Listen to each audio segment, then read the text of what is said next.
That when we come with the truth, people think that the lies is the truth, and that the truth is the lie. We change the truth for God into a lie. In English, Jesus Christ, in Hebrew, it's Yahweh Shai.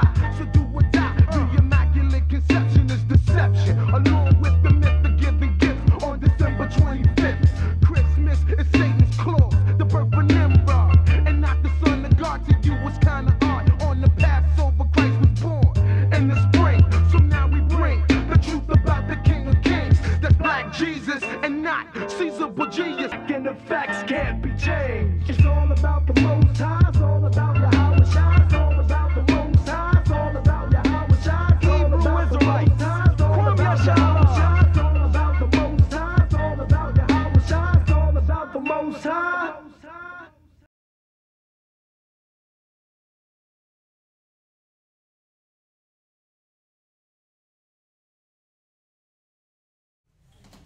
Okay, Shalom Israel. Shalom. Welcome to another class with the Israelite School of Biblical History and Practical Knowledge. Alright, we're going to do how we always do. We're going to open up with questions. So if y'all have any questions, go ahead and prepare them, and when we get these little announcements out the way, we'll go right into it. Class, remember every Shabbat night class is from 6 to 9, so just a reminder of that. So if you don't know, we have classes as of right now at 8524 South Braeswood, but it looks like in the next week or two we might be moving. So give the Most High a round of applause for that. We got perfect location. Perfect location and perfect space. So, Twice the size of this. yeah, we needed more space, man. So, as of right now, as of, what is it, the 13th? April 13th? Friday the 13th, Friday the 13th, we're at 8524 South Braeswood, but looks like in a few weeks we'll probably be moving, hopefully. All right, please check out our classes at 4219 Centergate Street, San Antonio, Texas 78217. And with that comes the Blog Talk Radio, Mashaba Blog Talk Radio, which is blogtalkradio.com/Mashaba, Monday through Fridays at 9:30. All right, so check that out, please. I mean, if y'all want to get fed all the time, y'all want to get knowledge, y'all want to get these scriptures, you want to get your spirit ripped into, those are some good shows to check out on Blog Talk Radio.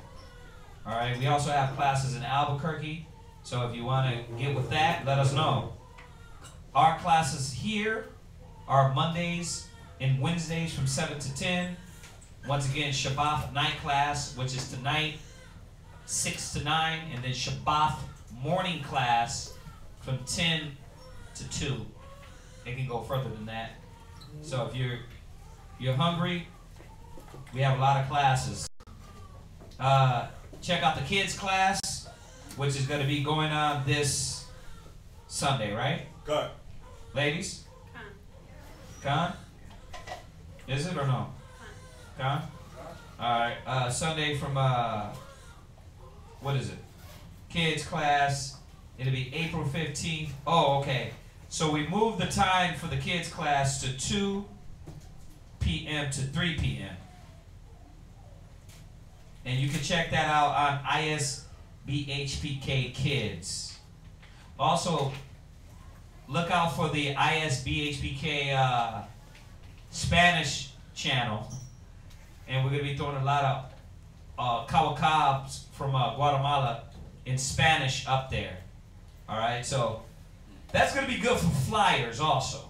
You know, when you get a hold of these people out there, you hit them with the YouTube in Spanish. So that's coming. The sister's working hard on that. All right, we also airing May 3rd at 5 p.m. to 7 p.m. every Tuesday on 93.3 Global Radio. You can check that out. We're going to be on there airing our first radio show here local in Houston. And also you can get it online also, like everything else.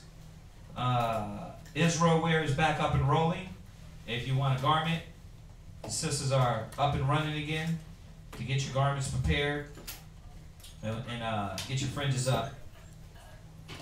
If you want to reach me, I'm at 281-707-2737. If you want to reach Quatzazop, he's at 303-557-8979.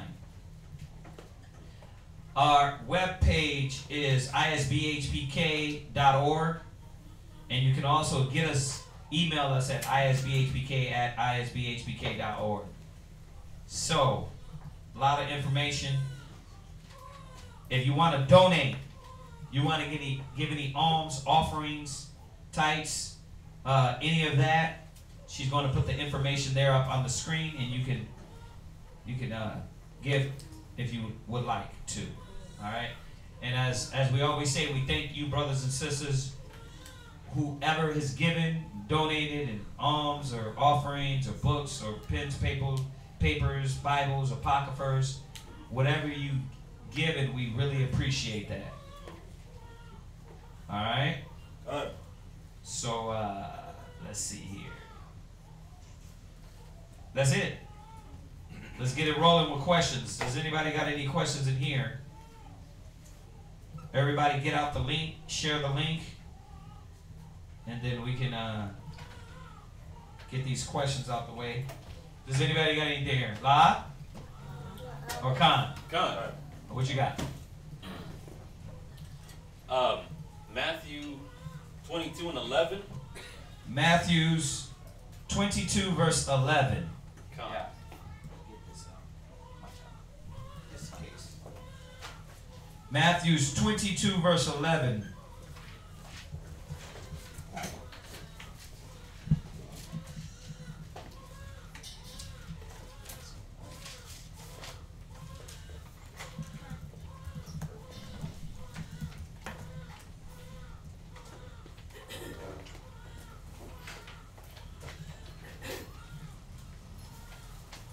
Matthew's 22 and 11 is the first question. Go ahead.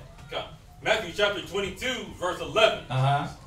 And when the king came in to see the guests, he saw there a man which had not on a wedding garment. Right.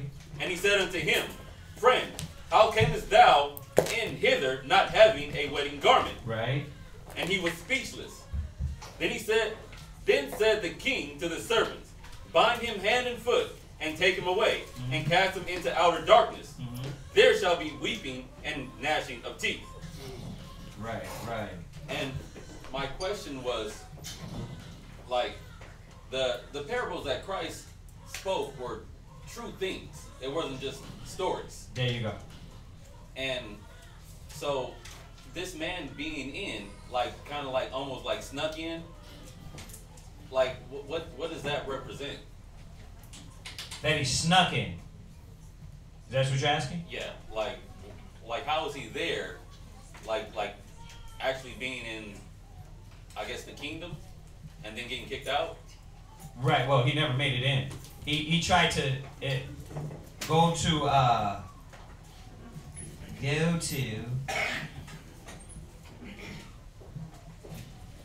let's see here.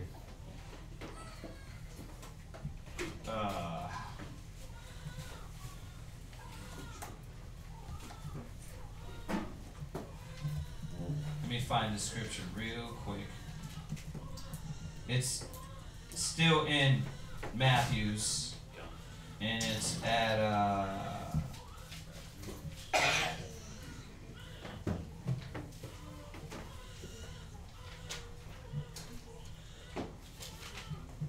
let's see here. 7. Matthew 7. And you're going to start from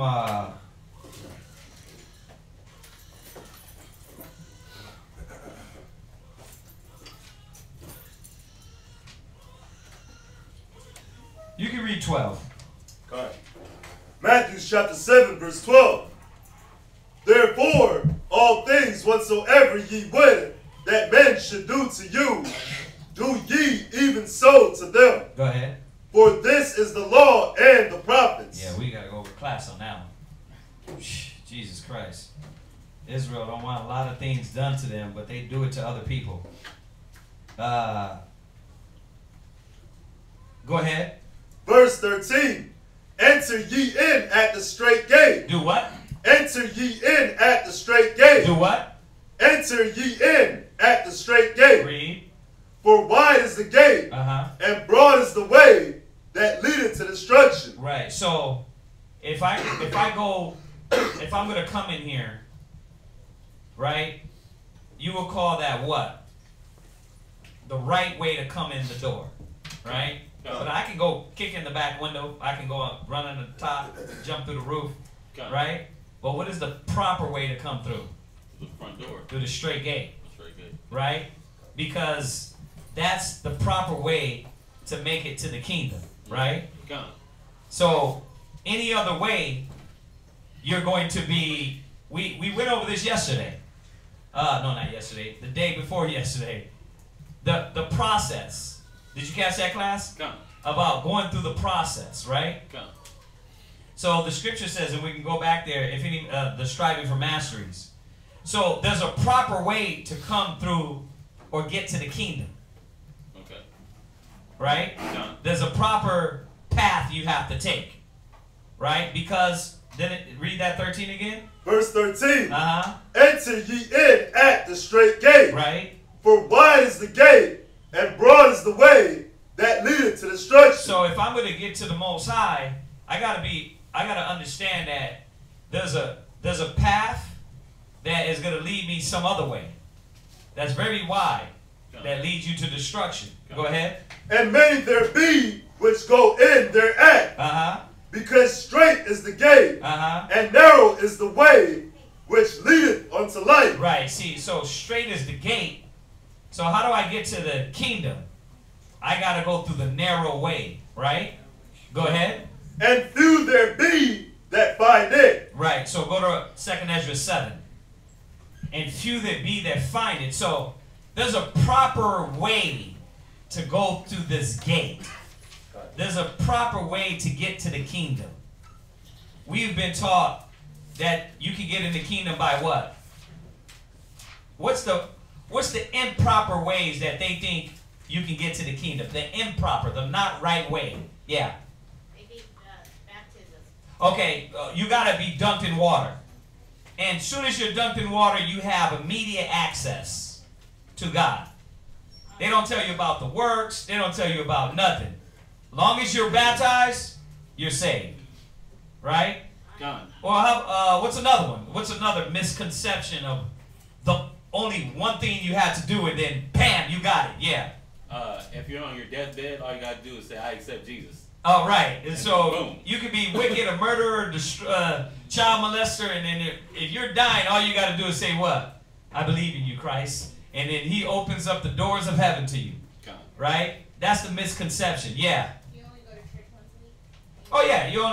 I only got to go to church once a week, get my alms, my offering, and then what? I'm saved. Yeah. Confess. Saved. Right? You said what? Confess? Right. Or you got to confess. Saved. Right? So they make it seem as though it was only one thing that you had to do, and then you're saved. That like you made it. They forget he that endureth to the end shall be saved. They forget there's a straight gate. And there's a wide path that leads you to destruction. Meaning that any minute you can veer off this narrow path and go to this wide path because it's so easy. It's so easy to go off in the wide path and then end up in some madness, foolishness, destruction. Gone? Gone? Okay, so go to 2nd Ezra 7. Let's see and edify what Christ was talking about the straight gate. Go ahead. Verse 1, yeah. 2nd Ezra chapter 7, verse 1, page 21. And when I had made an end of speaking these words, there was sent unto me the angel which had been sent unto me the nights before. 4, verse 2. And he said unto me, Up, Esdras, and hear the words that I am come to tell thee. And I said, Speak on, my God. Then said he unto me, The sea is set in a wide place, that it might be deep and great. Read. But put the case, the entrance were narrow. Right. So he's saying the exact same thing Christ is said. When Christ spoke here in Matthew 7, and this is answering his question, how could you get in? How could you fake the front and try to go some other way? Well, you won't go through this path. You won't go through the straight gate. You're trying to do some other way and get in. You're trying to, and we'll get the other one. We'll find the other one. Go ahead. And like a river. Right. So you have a narrow path, right, according to Christ, that leads you to the Most High. Because that's really what it is. But you do have a wide path that also leads you to destruction. Con? Go ahead. Verse 5. Who then could go into the sea to look upon it? Go ahead. And to rule it. Go ahead. If he went not through the narrow. If he went not through the what? Through the narrow. So what it's showing you is that when you're dealing with a narrow path that's going to lead you to anywhere, how am I going to get through this path if it's so narrow? That's why the symbolism of narrow is it's going to be rough. It's going to be hard. Right? But he's going to edify some more. Go ahead. How could he come into the broad? Right. There is also another thing. A city is builded and set upon a broad field. He's doing the same thing that Christ is doing. He's showing you about the kingdom and how to get to the kingdom. There's this city, it's set on a broad field. Go ahead. And it's full of all good things. Read. The entrance thereof is narrow. Right. So it's the same language that Yahushua was using. How are we going to get to the kingdom of the Most High? It's going to be a narrow path. So what does that mean? Go ahead. And it's set in a dangerous place to fall. That's what it means. Narrow means that it's in a dangerous path. That when you come to serve the Lord, to get into the kingdom, you got to prepare your soul for temptation. Because all the things that you're going to go through, it's not as easy as just, oh, the door's there, it's easy, I walk in and bam, you're in the kingdom. No, to get to this kingdom, read on. Like as if there were a fire on the right hand. There was a what? A fire on the right hand. Yeah, so you see that it wasn't made like the church has told us. To get to the kingdom is a narrow path. Like if there's fire on one hand, go ahead. And on the left, a deep water. And then on the left, deep water. Right? Sounds like, why you didn't make it easy? Well, Ezra answers that. Go ahead. And one only path between them both. So, there's one way. You see that? Right. So, people think that there is another way, or I can sneak around, or I don't got to go through with it. Y'all making it too difficult.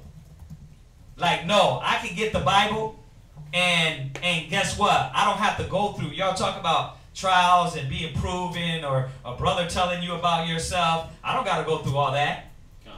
He's telling you the way is fire and water, and then you got to go through this narrow path. Remember, this is symbolic of all the things that's set before you to get the crown. Go ahead. Even between the fire and the water. Go ahead. So small that there could but one man go there at once. Yeah, so I can't climb on his back, right, and get him into the kingdom. He can't climb on my back. We're walking the same path, but we're behind each other. We're in front of each other. Single file. We're single file. We can't be hand. Yeah, we can't be hand in hand. Like, listen, I'm getting you in. It don't work like that. It's so narrow to where you got to be behind me. You're walking this narrow, tight rope, fire and water. I'm walking the same tight rope, and all we got to do is keep moving forward. So the narrow, watch, he's going to explain. Go ahead.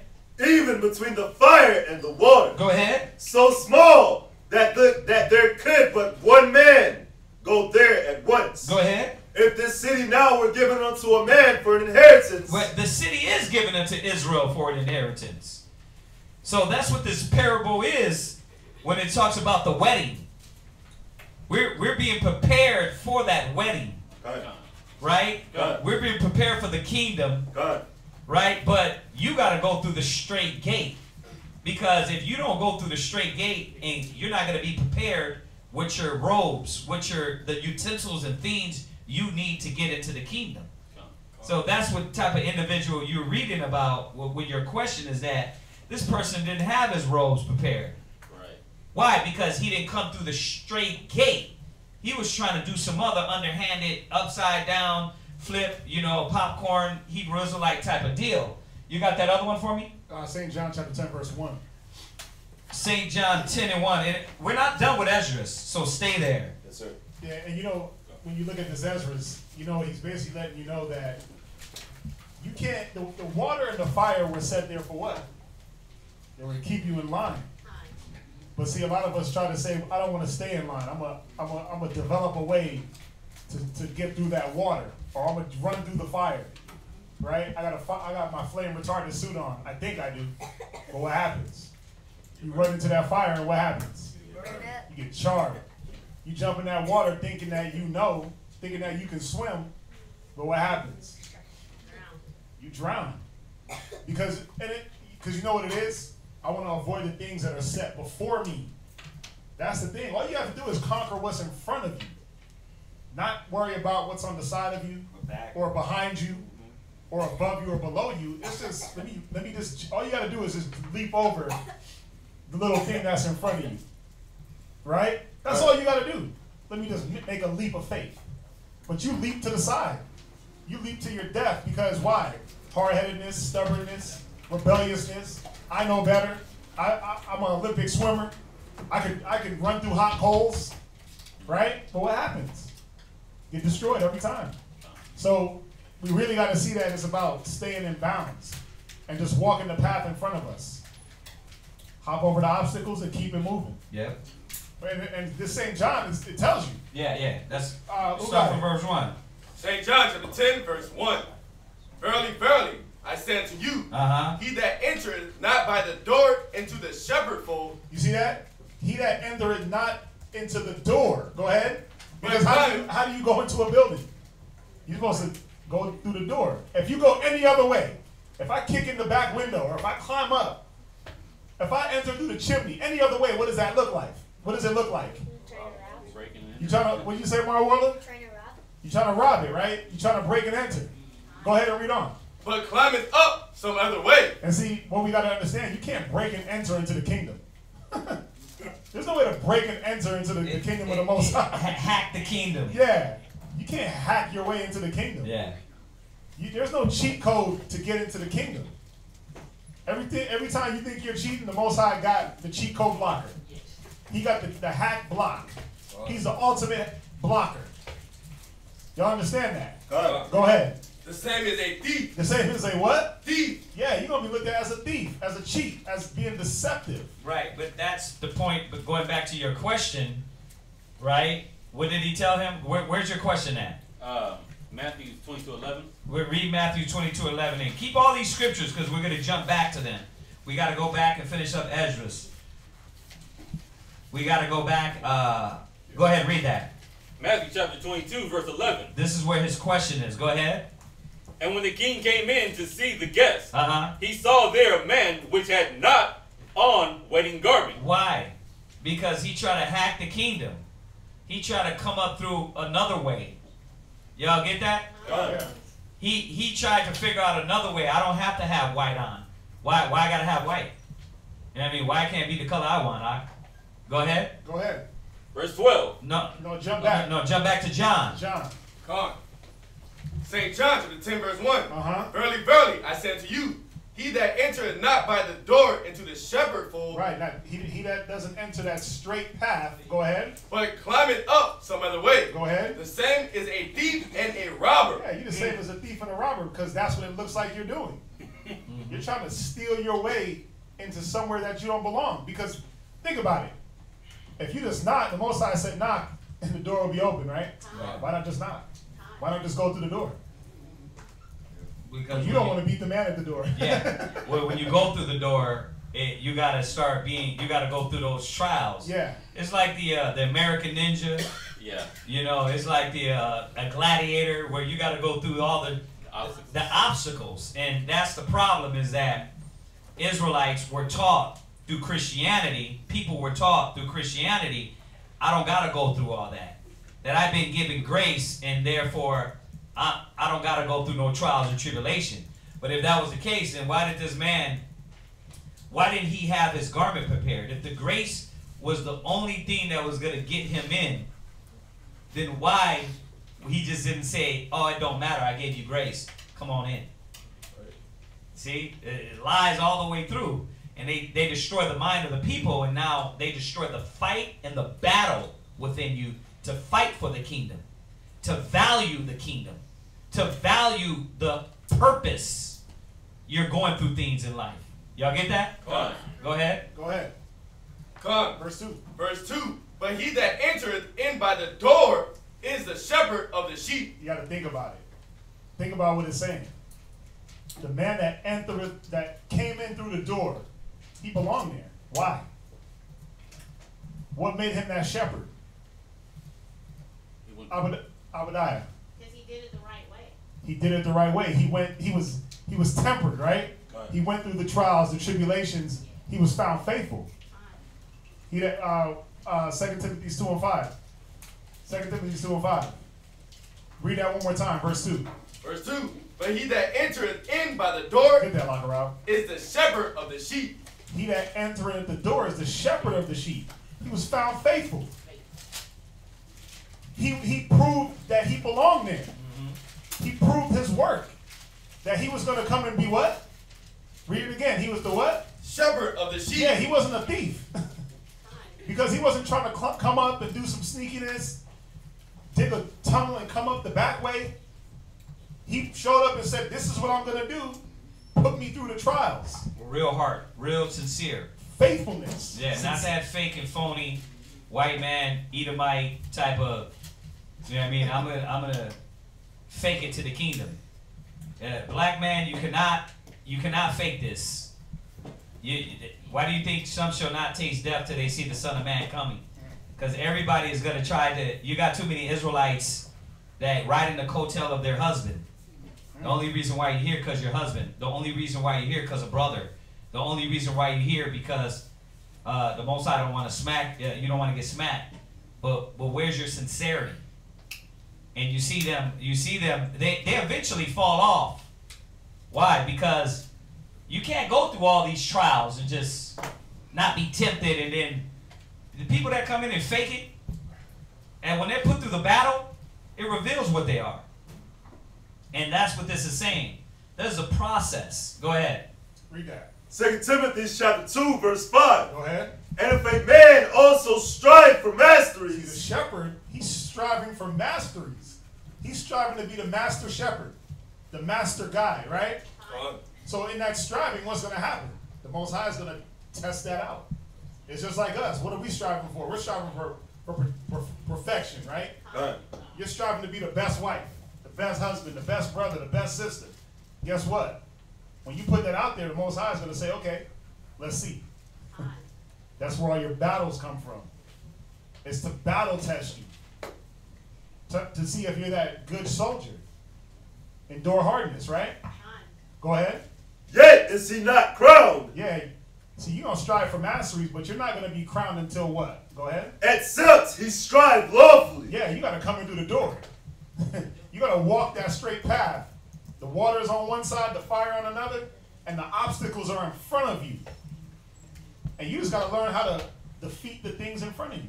Fight your battles. Not jump off the bridge into the water because you want to avoid them. Or climb on the side of the bridge. No, you got to walk that path. You got to walk into the door. So that way, you got to look at it like this. You got to take things to the simplest of things, like video games, where you beat the boss, right? You go through the whole level, you beat the boss, and what happens?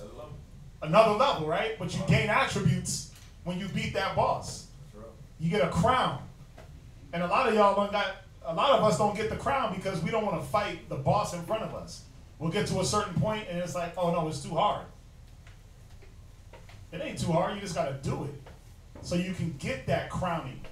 Each battle is gonna be different. Each battle is gonna come with that crown. You can look back and say, wow, I defeated that.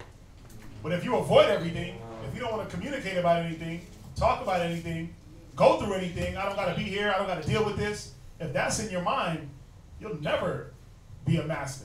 You won't be a master of self. Because that's what it's really about, right? God. Becoming the master of yourself.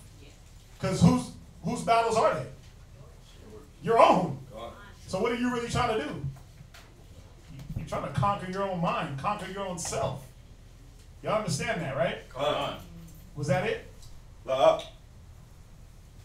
Verse 6, the husband partake of the fruits. No, jump back. Verse 2. Uh-huh. But he that entereth in by the door Uh-huh. is the shepherd of the sheep. Go ahead. To him the porter opened, Uh-huh. and the sheep hear his voice. Why do the sheep hear the voice? Who knows why the sheep hear his voice? Go ahead. Because he's with the sheep. He's always with the sheep. He's taking care of the sheep. Right. The sheep sees him, pretty much. Right. He's went through what Benaiah, what do you think? The sheep knows him, because the sheep knows that is his master. Right. But why? Abadiah. Because the sheep are following. The sheep are following that leader, that head, that shepherd. Uh-huh. Listen, kids, y'all give up some of the seats. Benaiah, come on. Come out of there. Benaiah and Ariah, y'all give up these seats, these sisters, real quick. Yeah, because the sheep are Okay, looking. Benaiah, Manatazai, y'all get up. All right, it's okay. Y'all can come sit over here. We got one over here, Benaiah. All right, sit next to your mom. Let the sisters get that, and then well, I don't want to put them right there in between y'all. Okay, you got it right there, sis. That's good. Yeah. All right. Go ahead. Because the sheep are following that example, that good example. Think about it. Think about us as being shepherds. Look at it like this. The teachers are shepherds, right? You're the sheep. If we couldn't show you how to fight your battles, how good would we be as shepherds? Would you listen to us? If every time we were giving counsel and it was just off and it led you into a path of destruction, would you follow that? Would you hear us? Lie. But why is this shepherd now able to be heard? Because the shepherd got through the door. So he followed and did what he was supposed to do the right way to enter in. Right? And lead and be leading. Right, because the reason why his voice is being heard, because of things that he's given out there to the sheep, the way he's leading them, it's leading them to on the right path. They're also taking the right path. Y'all understand that, right? It's still on the same. It's still on the same subject matter. It's still on the same subject matter. What scripture am I thinking about? Faithful men that teach others. 2 Timothy 2 and 2. Yeah. Did you finish that, Timothy, Zach? Yes, sir. Okay. Oh yeah, we right there still. Jump back up. Yeah. Jump back up. 2 Timothy Right chapter. Go ahead. 2 Timothy chapter 2 and verse 2. Go ahead. And the things that thou hast heard of me Go ahead. among many witnesses, Read. the same commit thou to faithful men. See, that faithful man was that shepherd. The faithful man was the shepherd. Why? Because he strove for masteries. He walked through the door the right way. When he came to the door, what did he do? He presented himself. He didn't walk in the door like he knew everything. He didn't walk in the door like he was ready to teach the teacher. No. He walked in as a faithful man ready to be taught. And then what was his job? Go ahead. Who shall be able to teach others also. Who was able to teach others. He was able to guide these sheep so they heard his voice. Y'all understand that now? Jump back To 2 Ezra 7. Okay.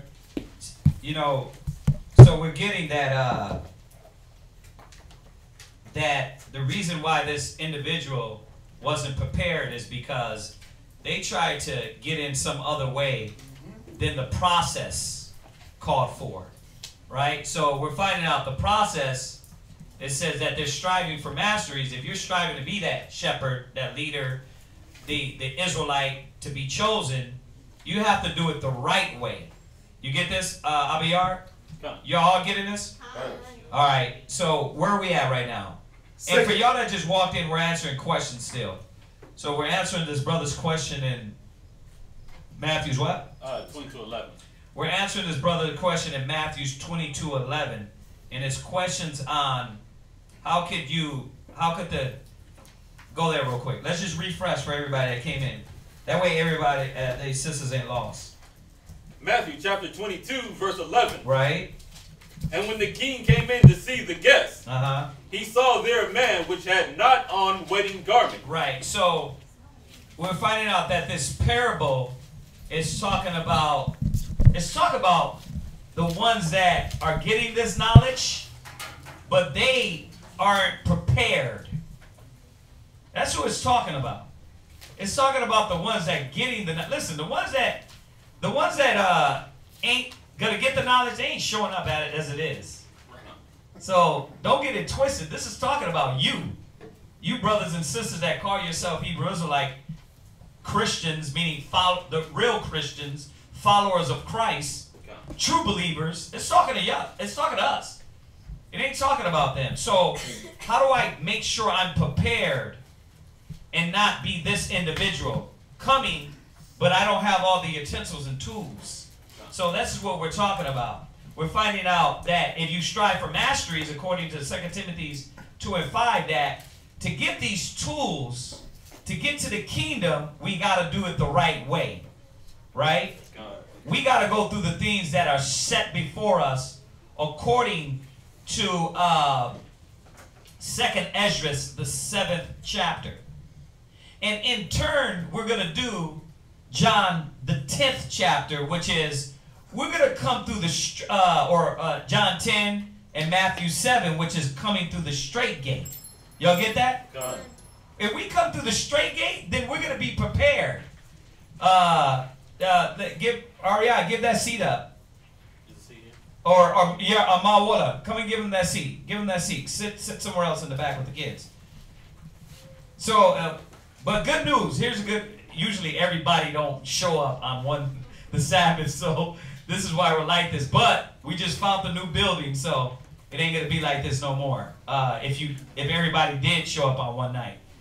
But y'all see that, right? Are y'all getting this? Okay, I'm just trying to refresh what we're talking about for the sisters that came in. So you got to be prepared, and you got to go through the things that the Most High has set up before us. Y'all get this? So it ain't just, I heard the word and I'm saved. It says, be ye not hearers, but be doers. Right? Faith without works is dead. Right? We're finding out that to get to the kingdom, where are we at in 2nd Ezra? 2nd Ezra chapter 7 verse 8. Go ahead. And one only path between them both. Right. So to get to the kingdom, you got fire on one side, water on the other side. You're walking this narrow path that one man or one woman can go at a time. Go ahead. And only one path between them both. Right. And there's really only one path. Everybody tries to find a different way. That's why you got people hopping from school to school, religion to religion, instead of getting in the Word and finding out what? There's only one way to get into the kingdom. And you got to go through the things set before you. Christ laid it down. He made it simple. You got to go through the trials and tribulation. You got to go through the betrayal. You got to go through the giving up and losing. Right? You got to go through people doing good works and people talking crap about you. You got to go through the hurt and the pain and still stay on that narrow path and not take a knee and turn back or jump over to the right or left. What? It's like that. It's like when you see like on movies, you got that bridge. Yeah. And it's like the bridge is like little wood blocks that you got to hold on and like walk across it. Mm-hmm. It's like in the air, you might fall. Oh, God. Yeah. You can still cross it. Right. You can still cross it, yeah. You can still cross it. You just gotta see what your steps are guided by. You gotta take the right steps. That's all it really is. We look at the little hole in the bridge and we're like, oh, I can't do that. And then what do? we run back the other way. Right. Right. We turn back. You're supposed to cross that bridge because you can. All right. That's what we got to understand. Again, it's that leap of faith. You might have to jump. You might have to just walk real slow, or you might just have to pick up some speed. But either way, it's about moving forward and not jumping backwards or jumping totally off the bridge. Yeah. Yeah. Go ahead. Verse 9. Uh-huh. If this city now were given unto a man. Right. So the city is symbolic of the kingdom. These riches are given to you, but you got to go through all these things to get these riches and greatness and power and rulership and authority and kingdom and everlasting life and righteousness and no crack, no dope, no drugs, no ghettos, no slums, no more of these things that are destroying us, right? Go ahead. If the city now were given unto a man for inheritance, if he never shall pass the danger set before it. Go ahead. How shall he receive this inheritance? So how is he going to get it? So this is what we're seeing. This guy in Matthew 22, he wanted to go through some other way. He wanted to climb up, crawl in, and not go through the straight gate. So let me ask this. From all that we just went over, because I got a few more scriptures, I want to see who just gets the point. What is the straight gate? What does it mean to go on the narrow path? Who knows? That was here. Were you listening in online? Okay, go ahead. I mean, you're going to have to go through to get to it. Go through what? Go through the tribulations. Go through the tribulation. All right, give me some more edification. That's on point. That's right. What else? Yeah. Just to add to what he said, but there's no shortcut to it. There's no shortcut to what? Salvation. Khan? Right, there's no shortcut to what? Yeah, we know salvation. True. But where's the shortcut trying to be taken? To the kingdom. Right, but through the what? The method to get to the kingdom. Yeah, the process. Like, I don't want to go through the tribulation. What is the tribulation? Well, I'm at odds with the brother next to me. I don't want to follow the Bible and have to forgive him and do the process. So what do? I just stop coming to class. I just stop learning. I just sit at home and sit on my butt. Why? See, this is the reality of brothers and sisters. This is what you don't know of the Bible. That you're thinking that I can say I'm a Hebrew Israelite, but when it comes to me applying the Bible, I can just back out for any reason. Because that's not, I don't have to go through that to get to the kingdom. Well, you were on the path, and the tribulation that came up was your car breaking down, but you're like, well, I was learning, but my car broke down, so yeah, I can't dedicate myself like that. It be stuff as simple as that. I don't want to go, what other tribulations is it? Somebody answer that. If it's not those, what other tribulation is it in your life that you're going to go through that veers you from doing the righteousness and work of the Most High? Yeah. I have a question. Yeah. You know how this country is based on the Bible and in God we trust and everything, but they have like the Texas lottery and gambling and stuff like that, and all these gambling places. Like, people get addicted to that kind of stuff, and some people are very profitable on it. Was that a blessing? Or the people that don't, that lose all their money, then it's like, it's satanic, right? We're going to go to that. Let me answer that. Once we finish this brother's question, I'm going to jump straight to that. All right, well, we're going to do it one at a time. I want to see if they got this point about the kingdom and the straight gate and the fire and the water. You understand that? Y'all got to understand that it's simple things. Stop trying to complicate it like, yeah, the tribulation is Satan. He's going to come down and he's going to start talking to me, and then I'm going to be like, nah, Jesus said. It don't work like that. It be something easy as you're on the path. You're doing the will of the Most High, right? But then you get a woman and she's like, well, I don't want to do that. And then now all your energy's into this woman instead of saying, wait a minute, let me keep doing the will of the Most High. Y'all don't put it together. Y'all in some fairy tale land thinking like there's some fictitious battle that's going to happen besides the exact things that pull you out. which is little things like that. Oh, my car broke down. I don't see I have to dedicate myself. It's too far. You know what? I don't want to deal with that. Oh, the brother talked to me wrong. I'm not going to have to apply the Bible and go to him and talk to him and deal with him and use the Bible to fix these situations. What I'm going to do is just run from it. But in running from it, I'm not applying the Bible. I'm not applying the method. It did really, I just stopped. I stopped doing the work. That little psychological game you doing in your head, like, oh, I'm still doing the work. I'm still a Hebrew Israelite. Why? Because you know the Bible? Because you say you got a fringe? That don't make you no Hebrew Israelite. Now, go from there. Go to Revelation 7. Let's finish up his question. Let's finishing up his question. Go to Revelations 7, verse 13. Revelation chapter 7, verse 13. Right. So read Matthew's, your question again. Let's go back there to get it one more time. Matthew chapter 22, verse 11. Go ahead. And when the king came in to see the guests. The king is Yahushua. He came in to see the guests. He came in to see everybody. He said, go get from the highways and the byways and get them prepared for the marriage. Right? He's seen all of them. Go ahead. He saw there a man which had not on a he saw that rebel. That one brother, that one sister, that what? They thought they were going to treat the work and the word of the Most High like Sunday church. Like, oh, no, I just got to show up, say hallelujah, praise the Lord, black power, and then boom, I can go be a nigga in the world. I cannot go apply anything that the Bible says. I can go ahead and feel and think negative, be negative, work negative, walk negative, talk negative. Don't put on the new man, right? And then, you know what? Long as I come to class and say I'm a Hebrew Israelite, I'm chosen. It don't work like that. Christ ain't coming back for that. If that's the case, what the hell are you doing here? You could have kept going to church. It made it. Ezra, Christ is saying that there is a path that is fire on one side, water on the other side. It almost seemed like, wow, we got to be all that. Like, you got to be a ninja to get through this? Yes. You got to be a spiritual ninja to be prepared. So he said they weren't prepared. Go ahead. He saw there a man which had not on wedding garments. He had not on his wedding robes.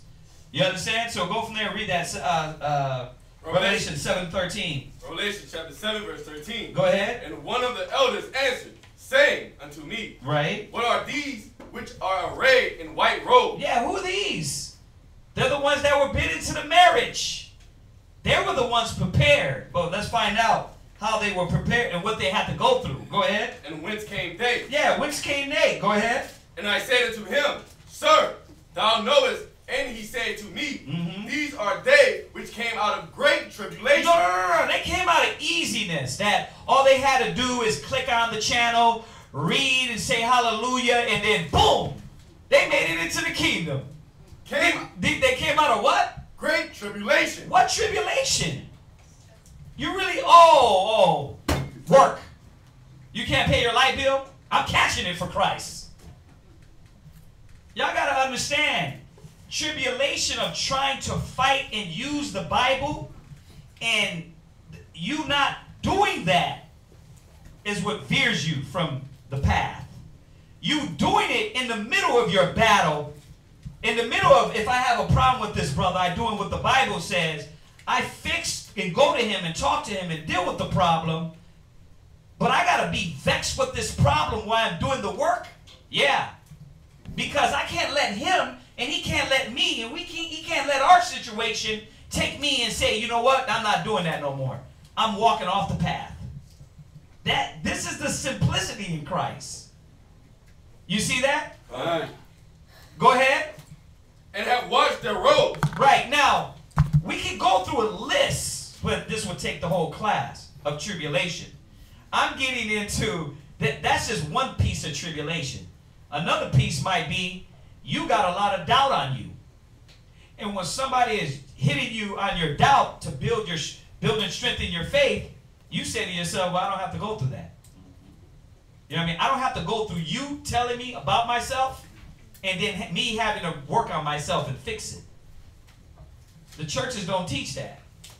And these are the things why we don't get better and we don't fight and we don't go through our battles and we don't conquer our battles because you got this fictitious thing that all you have to do is believe in Jesus and say his name and know he's black and wear your fringe and then you made it into the kingdom. No, it's a process. Right? That was the thought of that man, though. Isaiah 48:10, real quick. That was the thought of that man. That was the thought of that man. In Matthew 22, exactly. He thought, like, I could just believe. Yeah. He's going to marry me. You know what it really is? I'm going to come as I want, and I'm going to stay as I want. Not realizing that when you do start changing. The tribulation comes, but guess what eases the tribulation? The fact that you're changing with the tribulation. Right. You're using the scriptures, you're using the model to be able to go through it. So it really ain't tribulation. Mm-hmm. That's why the scriptures say for your light tribulation. Right. But it's only light if you're applying the things to make it light. Yeah, it ain't really light to the ones that everything is not necessary. Oh, that burden is not necessary. Right. The scriptures say, Christ said, if you don't suffer with him, you're going to be denied. Yeah. You will not reign with him. You will not reign with him. Seriously. But the problem is this. What do you consider the suffering as opposed to the Bible? That's the situation, right? Because a lot of people and Christians think, what? I'm suffering in life. Jesus. Yeah, I'm just here, so I'm sorry. No, you suffering at your job is for your pocket. It ain't got nothing to do with Christ. Oh, y'all thought you was being a Christian because you got to pay your light bill? That's everybody. The wicked got to pay their light bill. The difference between you and the wicked was that did you apply the faith in paying your light bill and still following the path that the Most High called you on, or you let your light bill become the equation that took you out from following the path?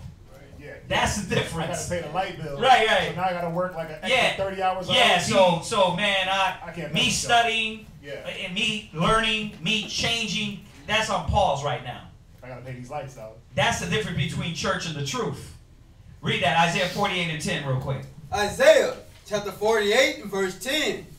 Behold, I have refined thee, right, but not with silver. Right. I have chosen thee in the furnace of affliction. Right. You don't. What affliction is that? That's why a lot of y'all brothers and sisters can't get it twisted. You got to understand. And I'm running with this question specifically because it's a good question, and you got a lot of new people that you got to understand this coming in the door. Go back to Ecclesiastes 2:1 in the Apocrypha, and then we're gonna hit one more scripture after this, and then we'll finish that up, or one more. Go ahead, read that. Ecclesiastes chapter 2 verse 1. Go ahead. My son, if thou come to serve the Lord, prepare thy soul for temptation. What temptation? Not a light bill. The temptation of being a believer and everything that comes your way, having to stay on the narrow path and block everything that's coming. That's the tribulation. Watch, he's going to tell us. Go ahead. Verse 2. Set thy heart aright. Go ahead. And constantly endure. Why I got to constantly endure? Jesus gave me grace, right? I'm going to make it into the kingdom, right? No. You're not making it into the kingdom until you constantly endure the things that you're fighting with. The battles, you and your wife got an argument and fighting, and then, I'm not going to class today. What the hell does that got to do with the job that Christ called you for? Who does that at work? I got an argument with my wife. I ain't going to work. Boss, I ain't coming in. Why? Because me and my wife had a fight. Like, how your light go good? But what the truth is like that. Oh, I can't make it. Me and my rib was arguing. Like, all right, you done with that? Yeah, no, I got to sit here and console her. Like, bro, you got a job. Y'all see this? But y'all don't rationalize that way. A lot of people come in the truth and don't think of that way. Watch, it's going to go on. Go ahead. And make not haste in time of trouble. And that's what usually happens. You are not going to get that robe. You're not going to be prepared because any and every little thing you run. You run, you back out, you make an excuse. You try to find some reason. Well, the reason why is because the brothers, they be warming up their food on the Sabbath, so let me go sit at home and not do anything and pull back and draw back. So you are saying brothers is breaking the commandments, but you break the commandments by saying that other brothers is breaking the commandments. So I'm going to break the commandments because they breaking the commandments. Because the scripture says, he that draweth back, right? You see that? Con? That's the idiotic rationalizing of this that's going to hold you back from getting your robes. That's going to hold you back from getting the things you need. Go ahead. Verse 3. Uh-huh. Cleave unto him. Read. And depart not away. Read. That thou mayest be increased at thy last end. Go ahead. Read. Whatsoever is brought upon thee, take cheerfully. Why? Because I'm going to go through different things in my life, being a Hebrew Israelite, that I got to take cheerfully and not let it veer me from my path. So that my optimism and my outlook on things has to change.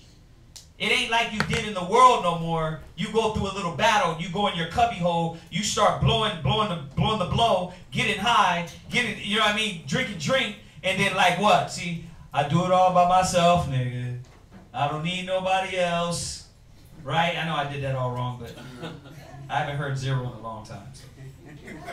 I do bad on my own. I do all that, yeah. And that's how it be. It's like, I don't need all that. I don't need the Bible. Y'all niggas is tripping. I'm going to just go get high. I'm going to get some drink. I'm going to pop some pills.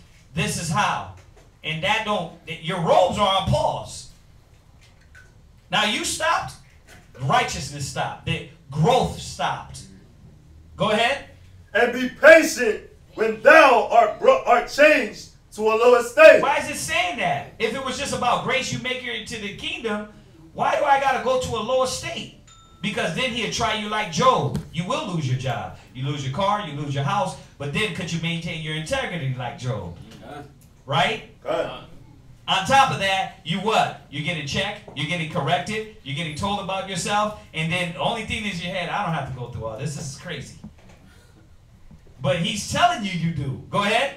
For gold is tried in the fire. Right? Isaiah 48:10. We read it. Read. An acceptable man in the furnace of adversity. So why was not this person accepted in Matthew 22? Because he didn't go through these things. She didn't go through those things. They try to pick and choose what the truth is. Oh, that's not the truth. I don't have to go through that. I don't have to be corrected. I don't have to be told about myself. I don't have to be humble. I don't have to, like, you're saying everything that the Bible tells you to do. Tells you to be humble. It tells you to follow. It tells you to put off the old man. I don't have to do that. I don't have to give up. I don't have to lose. It tells you you're going to lose. It tells you you're going to give up. But you're coming back and saying, no. Y'all see this? Okay, all right. Go there, because we're taking long on this. Go from there and go to 2nd Esdras 2. No, finish Revelation 7, 13, and 14. Then we'll go to 2nd Esdras 2. Revelation chapter 7, verse 13. Go ahead. And one of the elders answered, saying unto me, what are these which are arrayed in white robes? Which are these arrayed in white robes? Go ahead. And whence came they? Go ahead. And I said unto him, Sir, thou knowest. And he said to me, these are they which came out of great tribulation. Go ahead. And have washed their robes and made them white in the blood of the Lamb. Yeah, you wash yourself with the lifestyle, the covenant, the contract, the duty of Yahweh Shai. That's what you did. Go. Did you finish that? Verse 15. No. Now go from there. Go to 2nd Esdras 2:38. Just to show you when it's talking about this marriage. 2nd Esdras chapter 2 verse 38. Go ahead. Arise up and stand. Behold, the number of those that be sealed in the feast of the Lord. This is the same thing in Revelation 7, right? Go ahead. Which are departed from the shadow of the world. They did what? Departed from the shadow of the world. Yeah, you're prepared. You're prepared for the marriage because you departed from the things of the world, the shadow of the world. Go ahead. And have received glorious garments of the Lord. Those are the same garments he's talking about in Revelation 7. Go ahead. Take thy number, O Zion, Uh-huh. and shut up those of thine that are clothed in white. Right, which are 144,000. He said it in Revelations. Go ahead. Which have fulfilled the law of the Lord. We fulfilled the law of the Most High. Go ahead. The number of thy children whom thou longest for. Go ahead. Is fulfilled. Read. Beseech the power of the Lord, that thy people which have been called from the beginning may be hallowed. Read.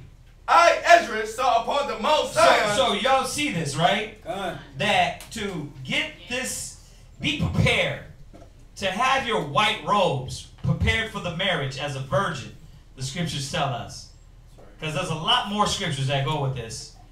To be prepared for this marriage, you got to go through the things that the Most High has set before us. So that's why when this guy came in, he wasn't ready. He didn't have his robes. He didn't have the necessary things. That goes with the parable of the 5 virgins that didn't have their oil. Right? Same thing. All these parables are showing us how to be prepared for the coming of Christ. And how to look at him in the face and be sure and you know that you've been fighting and doing his will. Right? So does that answer your question? Con. All right.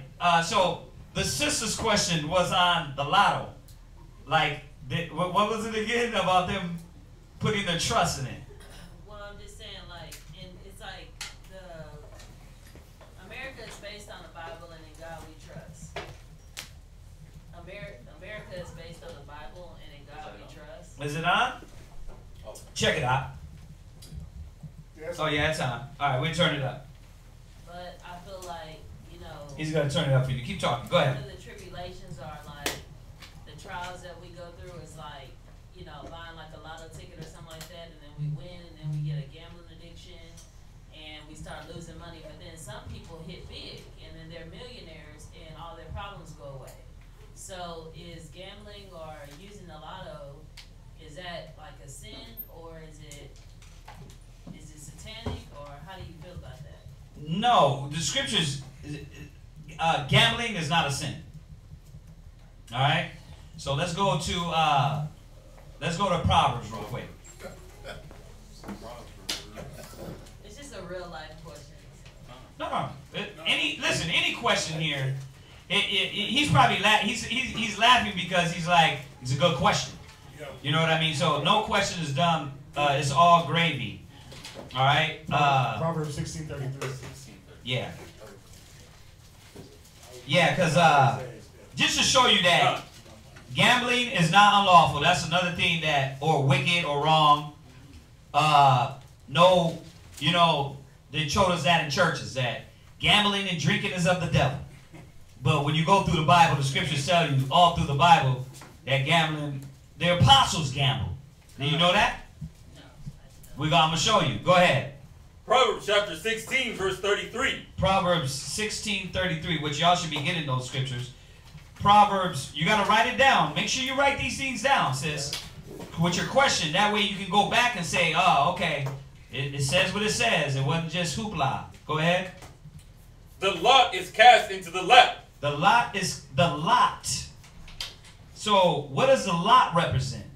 The lot represents, you would draw a straw, you would cast a dice, you would rock, paper, scissors. That's a form of gambling. Like, okay, let's do this. Let's see who wins. Rock, paper, scissors. Right? I mean, or you would, draw a straw. Or you would take the dice, throw it down. Okay, 7 wins. 7-11, I'm making money tonight, right? That's the lot. Go ahead. But the whole disposition, that's it, thereof is of the Lord. Right, but the whole disposing, meaning that it don't matter what you do. The Most High already has picked it. If he wants you to win, he wants you to win. Okay. So it's showing you that it's not wrong. Or he would have said, the lot is cast and the wicked is overthrown. The lot is cast and the Most High destroys it because you don't supposed to be doing all that, right? But we're going to let's go to the New Testament and show you the apostles, they gambled. I mean, what did they gamble for, though? Go there. Go to Acts chapter 1, verse 23. Acts 1 and 23. Acts. What was the first one?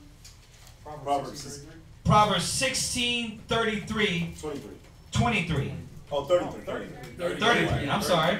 16:33. And then we're going where? Acts 1 verse 20.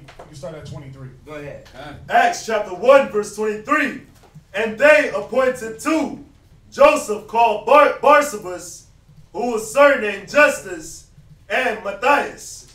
And they prayed and said, Thou, Lord, which knowest the hearts of all men. I think you skipped some, right? No, the point is on 26. Okay, where are we at? We're in Acts. Chapter 1 verse 23. 23. 23, yeah. Oh. Yeah, go ahead. But the Proverbs is Proverbs 16 and 33.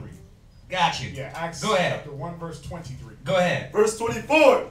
And they prayed and said, Thou, Lord, which knowest the hearts of all men, show whether of these two thou hast chosen. So what happened here is that Judas killed himself, right? God. So what they did is they prayed, Yahweh, show which one of these brothers we're going to use to fill the 12 apostles' spot. Go ahead.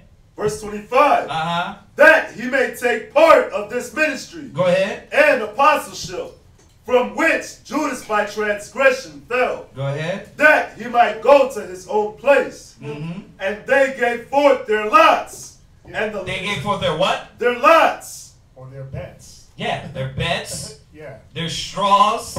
Or their whatever they did to draw straws. They did something. They gave forth their lots. You got to really see in verse 24 where he said, Thou Lord, which knowest the hearts of all men. They were asking the Most High to show them. Yeah. Which was supposed to be picked. Right. And they went through a process of placing their bets or casting their lots. So, you know, if it was an evil thing to bet, then they wouldn't have prayed to the Most High for it. Mm-hmm. It gets evil when you get obsessive and you get with anything, with like drinking. Yeah, like anything. Like drinking. You start drinking excessive, now it's into evil. Yeah. But the scriptures tell you drink in moderation. Right? So, go ahead. God. Verse 26. And they gave forth their lots, and the lot fell upon Matthias. Right. And he was numbered with the 11 apostles. Right. I'm sorry, man. So you see that? So that's the way they chose the other apostles. Right. You see that? You got a question? I got another one to add to that. What you got? Matthew 27:35. That's where we're going next. Perfect. You're right on point. Samuel, you had a question? Yeah, I was just speaking, and did the same thing they did to Jonah. Jonah, right? Right. Yeah. Con. They cast lots. Yeah. So we wanted to go to the apostles first to show you that. Listen, these are men of God. They're not going to be betting if it was wicked. You know, so it's nothing wrong to go. You can play the lotto all you want. The Most High, it said the Most High chooses. You know, so it's not wrong. Now, yeah, if you're selling your butt and your TV and your house and selling your kids, obviously you've taken it and made it wicked. Yeah, you got loan sharks showing up to you trying to break your knees. Yeah, but remember, the scriptures tell us, let me not jump first. Let's give you the information. That way you know it's lawful, it's okay according to the Bible. Then we'll jump to that. Go ahead. Matthew 27:35. Matthew chapter 27 and verse 35. Go ahead. And they crucified him. So this is talking about when they crucified Christ. Go ahead. And parted his garments. Took away his garments. Go ahead. Casting lots. Uh-huh. That it might be fulfilled. Yeah, because they casted lots for it. They made bets for his garments. They drew straws, or however it was, but I want that part of his garment. So we bet on it. You see that? Go ahead. That it might be fulfilled, which was spoken by the prophet. They parted my garments among them, and upon my vesture did they cast lots. Right. Obviously, it was, yeah, they was. Let me get that. Let me get that armband. Let me get the headband. Yeah. You know what I'm saying? Like, yeah. They were literally what it was. Yeah. Like, I want that girl. Yeah. Who gonna get it? The highest number, the shortest straw. Yeah. So it wasn't a bad thing, but it, you know. In that instance, obviously, these damn heathens doing it to Christ, they used it, but we did that back in the days. We bet. What's up? I don't know if this one goes with it. Go to Jonah 1 and 7 real quick. But what you got? It was Proverbs 1 and 14. All right, go to Jonah 1 and 7. just on what Sam said. Sam, I think it was Sam, right? Yeah.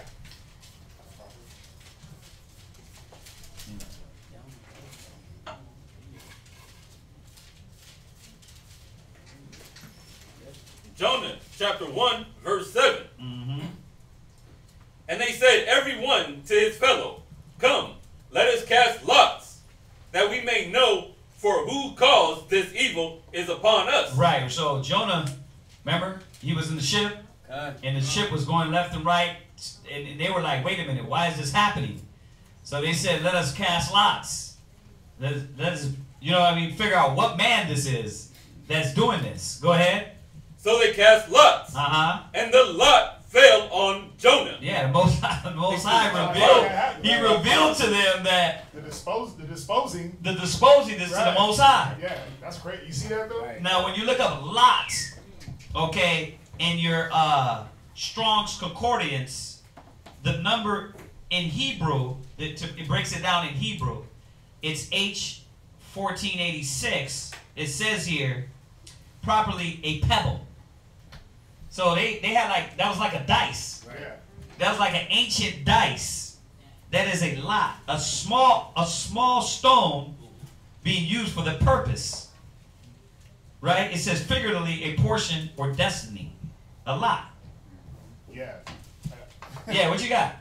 You look it up in the Webster's 1828 dictionary. It says lot, that by which the fate or portion of one is determined. That by which an event is committed to chance.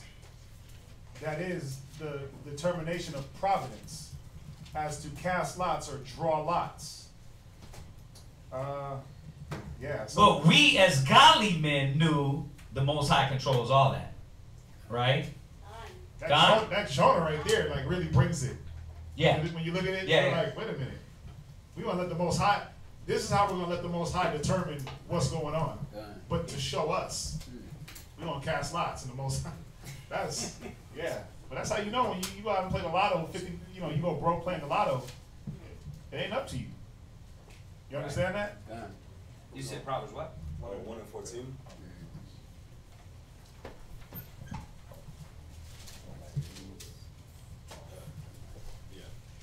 Yeah, well, not there, because it's just going to veer to a whole different point.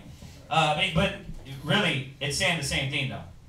It's saying the same thing. When you cast your lot with the wicked, meaning you start partaking with it. Right? All right. So you got that, right, sis? Right, but the last scripture I wanted to go to was Ecclesiastes 39. Yeah. Ecclesiastes 39 and 25. Just to show you about gambling. Just to show you about all the things that were lawful in the scriptures. You know, when it comes to Christians, gambling and drinking, right? So I'll stick with those two right now because those are lawful.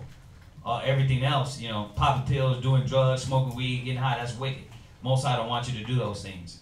But this is what he's saying here. Go ahead. Ecclesiastes chapter 39 and verse 25. Write them down. Write the scriptures down. You need this. Ecclesiasticus in the Apocrypha. Ecclesiasticus. You can put ECC and then put AP next to it so you know it's in the Apocrypha. 39 verse 25. For the good are good, things created from the beginning. So you got to understand that the Most High gave us things and the good for the good from the beginning. There's a lot of things, you know. You get these knuckleheads talking about weed and everything. They say, well, it's from the earth. They're correct. It is from the earth, but how you're using it is wrong. You see that? Like the atom is an atom, but they created an atom bomb with it to destroy humanity. So yeah, all things are from the earth and from the Most High, but what are you doing with it? You know, I always say a fork is good to eat, but you can take that same fork and juke somebody's eye out. You know what I mean? Stab somebody, kill somebody with a butter knife. So it was created for good. Go ahead.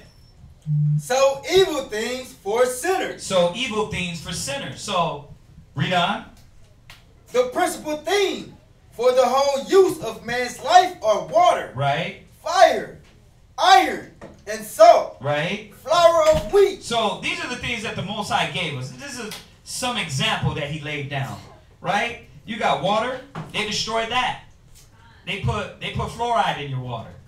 You would ask yourself, well, how could you destroy water? They found a way to destroy water. You understand? The oil in the water, the plastic in the water, all the non-biodegradables that are in our oceans. They found a way. The wicked found a way to destroy everything. Go ahead. Honey. Right. It says fire. They have now, they can control fire and do what they want to it with it. But you can cook fire. You use fire to cook your food. It's not wicked. It's what the wicked does with it. You got pyromaniacs. Yeah, exactly. Pyromaniacs that just want to burn everything down. Arsonists. Exactly. They use it for the wicked. They use it for their to hurt people, to destroy. Yeah. It says iron. Well, once again, the example of iron. I mean, look at your weapons. All weapons, your guns, or your ancient days, you had swords, arrows. You know what I mean? You could use it to hunt, or you could use it to shoot through somebody's head. Right? Go ahead. And salt. Right? Flour. Once again, salt. Like, how could salt be wicked? Hey, you're eating too damn much of it. And, you know, back in the days, we use the natural things. Now you got this table salt that is real bad for you, right? Instead of the sea salt, which is better for you. So they took it. It's cheaper, though, so they're going to use that. But it's what? High blood pressure, right? Messing you up more than helping you. Right? Go ahead. Flour of wheat. Wheat. You know what I mean? Now they got genetically modified meat. Wheat. Excuse me. Me too. Right? They got that. They got genetically modified wheat. So now you're eating wicked food. Why? Because the wicked put their hand to it and messed it all up. Go ahead. Honey. Right? Milk. Right? And the blood of the grape. Right. You can't even really, listen, in our days, we never dealt with cows. Cows wasn't a food. If you go back in the scriptures, it was about lamb, goats. Yeah, go over there to the Middle East, they ain't eating cows. They eating, they might be now. Let me correct myself. They might be now, but a lot of what they eat is lamb, goat. So we didn't drink cow milk, especially with cows with pus and 2 heads and all kind of pharmaceutics in their blood. We didn't do that, but leave it to the wicked. They found out a way to what? Mess everything up. Go ahead. And oil. Right, and oil. Go ahead. And clothing. Yeah, and clothing. Oh, they take the woman, turn her into the man. They take the man, turn her into the woman. So I was looking at this image the other day. It's like the woman got on spandex, turning her into a man because a woman don't supposed to wear pants. Then they got the man, he got on spandex, turning him into the woman. You understand? So now he looks like a woman. And they both look androgynous. You know what I mean? Because that's what this kingdom is creating. Androgynous individuals. You know what I mean? And they got this series, y'all probably don't watch it. It's called Legion. It's on FX. And Legion, but in the season 2 now, they got these androgynous androids. Women bodies, they got mustache, talks like a woman, looks like a man. But why? Why are they doing this? Because this is what they're trying to pump to our children, that it's okay you being a boy to dress like a girl. It's okay you being a girl to dress like a boy. And then it changes your spirit. So now they're changing the whole spirit of humanity. You see this? So watch, read on. It's going to tell us. Verse 27. Uh-huh. All these things are for good to the godly. Yeah, clothes are, like, how could clothes be wicked? Clothes are righteous. But the wicked turned everything upside down and created it, to be wicked. Breeches, which were pants, are not wicked. But now you gave them to the woman. You tightened them real tight so you can see their asshole. And then you said, this is what you're going to put on. You took the same thing and gave it to the man, and you can see his bum hole. Right? And now he looks as effeminate as the woman. Right. But how could you do that? Like, who's so wicked to think of that? Like, you know what I mean? Now, you know, we were talking about it yesterday, the young girls in middle school, the principal was like, she didn't wear no bra to school. So the principal, they got this online, ridiculing the principal because the young girl was told to cover them up, put tape on her nipples because it was just out there. But she's being ridiculed and the young girl is being what? Lifted up as an independent, feminized queen of America. But why? Because they want to have your kids walking around with see-through bras talking about I'm free.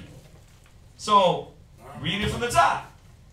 27. Ecclesiastes chapter 39 and verse 27. Right. All these things are for good to the godly. Go ahead. So to the sinners, they are turned into evil. So going back to the casting lots. Go ahead, shoot it. Go up there, drink a little bit, spend a little cash. It's okay. You know what I mean? But the Most High wants you living up there. He wants you to live in for the lotto and spending all your life savings, gambling your life away. No. Does he want you drinking your life away and you falling down on the street and you're dying of liver disease? No. But the wicked are going to do that. Go ahead, read on. This is why this is created for them. Go ahead. Verse 28. There be spirits that are created for vengeance. So, in return, the scriptures say thine own wickedness will correct you. So all these things that we follow from the nations that's wicked, those spirits come right back and punish you because you're giving yourself to the things that are destructive. You're doing things that are destructive to you. So the Most High created it in the elements, in our world, in our earth, that you reap what you sow. So you put that negative out, you part of that negative, guess what? The negative consumes you and it destroys you. You see that? So hopefully that answered. Did that answer your question, sis? Did you have, go ahead. Give her that mic back. Did you have another one? Oh, I thought you had another one. All right. So anything else? Any other questions online or anything? Before he moves into his class. Oh yeah, from earlier. And I'm glad I'm here now. About when they was in the garden, like when with the tree of the knowledge of good and evil. Mm-hmm. So was that why like all of our women, and no offense to my sisters, and you know because they doing the work, but when they turned away, did they all do that at the same time? You see what I'm saying? It's perfect he said that because that's what class is going over tonight. Okay. So, answer your question is going to be answered in class. That's exactly what we're going to be talking about tonight. We're going to hint back at a little bit of Genesis 3, but this is we're going to be going into this woman's class tonight, and it's on that point. Exactly. So, any other questions on there? Okay, so let him go into his class because he got a little time. Oh, who we got? Yeah, sis. A score is 20. A score is 20. So 4 score is 80. Right? Yeah, that's how they used to talk back in the days. You know, remember the Abraham Lincoln speech? 4 score. Right. Yeah, you'll hear that in the scriptures. So a score is 20, so 80. All right, go ahead. So Jeremiah, your question was about the fruit, right? Or did they all turn? Like you talk about the woman. The woman, right? Did they all do it at the same time? Because when they say Eve, we know that Adam and Eve, it was just 2 people solidified in the garden. Right. It was more than 2. So, and when he put the curse out, he put it on all the women. Same way like when he put the curse on Adam, right. He put it on all the men. Right. Because we all have to work. It ain't like one person working right now. Right. We all reaping the benefit. Everybody got to right. So right. Perfect. No, go to Genesis chapter 3. And go to Genesis 3 and you start at verse 13. But, you know, we're going into this class to show what was it that Satan gave the woman? What was it? What was this immaculate knowledge? What was it that Satan was able to say here? Forsake your husband, and this is what you're going to get. And so we're going to go through, we're going to examine it, and we're going to see that it was all a trick. Right. Bamboozled. Right. Could I just answer this real quick on his like kind of specific, direct point? Mm-hmm. Go to Wisdom of Solomon 14:16. It's just real quick. I mean, just right to. I mean, because we gotta understand that. Yeah. No, you got it. That's okay. We gotta understand that just dealing with wickedness, right? You like even now.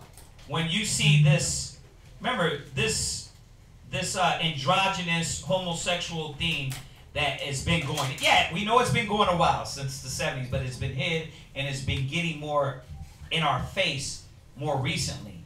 But that's answering your question. Did it just happen and everybody just switch, or what the scriptures are going to tell us? Watch, read that. Wisdom of Solomon, chapter 14, verse 15 and 16. Verse 15. For a father afflicted with untimely mourning, when he had made an image of his child, soon taken away. Right. Now, we know this is talking about Caesar Borgia, right? That the image that you worship as Jesus Christ, the image that you worship as God, and all these images, okay? Go ahead. Now honored him as a god. Right, read. Which was then a dead man. Go ahead. And delivered to those that were under him ceremonies and sacrifices. Right, so now you're worshiping this dead image, this false image of Christ. Read. Thus, in process of time. No, in what? In process of time. Like anything. In what?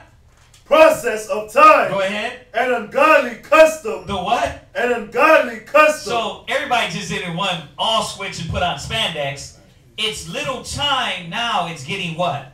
More and more. It's getting more and more to where it's like what they're doing out there. We were just talking about it today. Like, you know, we're right across from the whole store. No, we are there, but no, in the mall. Oh, we're right across from Victoria's Secret. Yeah. And it was the other day, and I'm looking at this girl, and she just literally just put all her breasts in, looks like one side of the bra, and everything was just falling out. And I'm looking at her, and I'm saying to myself, why do they do that? You know what I mean? You got the spandex on, but you got the spandex top on, but you're at work. So this came through a process of time. This think about it. It wasn't like that about 6-7 years ago. It started getting more, and then now they're like spandex stores now. Oh yeah, Lululemon. Yeah, you got a whole spandex store. So process of time, this wickedness, the process of time of homosexuality, now it's like, wait a minute, like we always talk about, every series on FX or Netflix got a homosexual theme to it now. As before, 10 years ago, they were like trying to keep it on the low. Now they're trying to get our kids to be involved with that at every turn. So in the process of time, go ahead. An ungodly custom grown strong was kept as a law. Right, see? And that's what it is anything. From the wickedness of back then to now, it becomes a custom. Now, and then you said it the other day, you know it's strong when your kids. Yeah, when the young people adapt it and run with it, you know that it's over. Yeah, exactly. Homosexuality. When I was growing up, 16, 12, 11, you didn't see homos. Yeah, you would be getting beat up, socked up for that. Yeah, and they were always older, 50-year-old white men and 50-year-old white women. But now you go into the hood and you see little black boys proud to be gay. Proud to be homosexuals, and that's how you know it's a thing that's been adopted in society and is being pushed. Right. You see that? When the young people grab onto it, think about it. Any trend that's hot, who pushes it? When rap first came out, who always went against it? Old people. But young little black boys pushed it. Right. That was the biggest thing out there. Right. Sagging pants, hats. But it took time. But it took time. Think about rap now compared to rap in the 70s. Rap is like an actual music form now. Back then, they were like, that's just jungle boogie. Right? But the point is, when we grab onto something, as young people grab it, what happens? Now it's like, okay, let's push this. Let's push it out there and push it out there and push it out there. So you see, process of time. So, to answer, that was perfect. To answer your question directly. They didn't all just flip the script. It's a process of time. So now, you know, just going back onto the topic, we got to see, and this is another thing through the process of time. The process of time, what did the woman think that she was getting from Satan when she decided to go against her husband? Rulership. What was it? Rulership. She was getting rulership, right? But did she really get rulership? Nah. How y'all know? Shit, we ain't dealing. I mean, excuse me. We ain't dealing with it, so we just do away with it. Well, see, the thing is that rulership came with a price. And that's where Satan came in, where he was like, yeah, you're going to take over from the man, but guess what? It's going to come with a price. You're going to be the ruler, but not the ruler. The ruler, not ruler. Right? Go to Genesis chapter 3 and verse... Genesis chapter 3, verse... You can start at verse... Go to verse 16. So we know that in chapter 3 of Genesis, this is when the serpent came to Eve, told her about the tree of good and evil, the knowledge, right? She accepted it. And then now we're in the part where the Most High is handing down these curses. What's that? What's the title of the class? Satan's gift to Eve. Okay. So we understand, y'all understand Genesis chapter 3, right? I'm just giving a brief synopsis of the chapter. But there's some important points in here I want to bring out. You know, we always got to go to the beginning. And I love to go to Genesis and start, especially with like women's classes, so we can see like, where did it all start? Because it didn't just start yesterday. It didn't start last week. This started back with Adam and Eve. And then it's been a cycle that's been pushed forward. Right? So read that. Read Genesis chapter 3 and verse 16. Genesis chapter 3, verse 16. Right? Unto the woman he said, I will greatly multiply thy sorrow. So this was the Most High giving the woman her curse for the transgressions, right? Going against her husband and basically hearkening to another man. Hearkening to the wickedness. Not being led by wisdom. Go ahead. And thy conception, in sorrow thou shalt bring forth children. So he was saying that now your childbirth in sorrow, it's gonna be a sorrowful time. You're gonna bring forth children, it's gonna be sorrow. Bringing forth children was supposed to be joyous, right? Now they say you're supposed to cry at death and laugh at birth. Or excuse me, it's the opposite. You cry at birth and you laugh at death. But see, there was a time we were joyous to bring forth kids, but now we got to bring them forth through sorrow. Because why? The times are evil. Go ahead. And thy desire shall be to thy husband. And thy desire shall be what? To thy husband. Now, let me say this. Remember, this is, you got to understand that that wasn't a curse. The being in order wasn't the curse part. But now, I got to follow you, right? But it's not natural now. Now, this bitch, think about it. Is the Bible saying it wasn't natural for the woman to be in order? No. Like Eve was never in subjection to Adam? It's not saying that. It's saying that now this is going to be your battle. That now for the woman to be in order with her husband, it's hard. As in, when it was in the beginning, it was natural. Right? The scriptures talk about natural affection. But that affection's not there no more. Now, when that woman is put in order, and she given the scriptures, and you gotta wear a dress, and you gotta serve your husband. You're a helpmeet. You were created for this. It's like, that's when sisters get tight. Yeah, they're like tight. It's like, I ain't serving no nigga. But you ain't saying it to me, but I can see it in your eyes. You ain't saying it. Right. But I can see it. When we talk about this topic, y'all like, shit. Here we go again. This nigga only do. Here we go again. Right?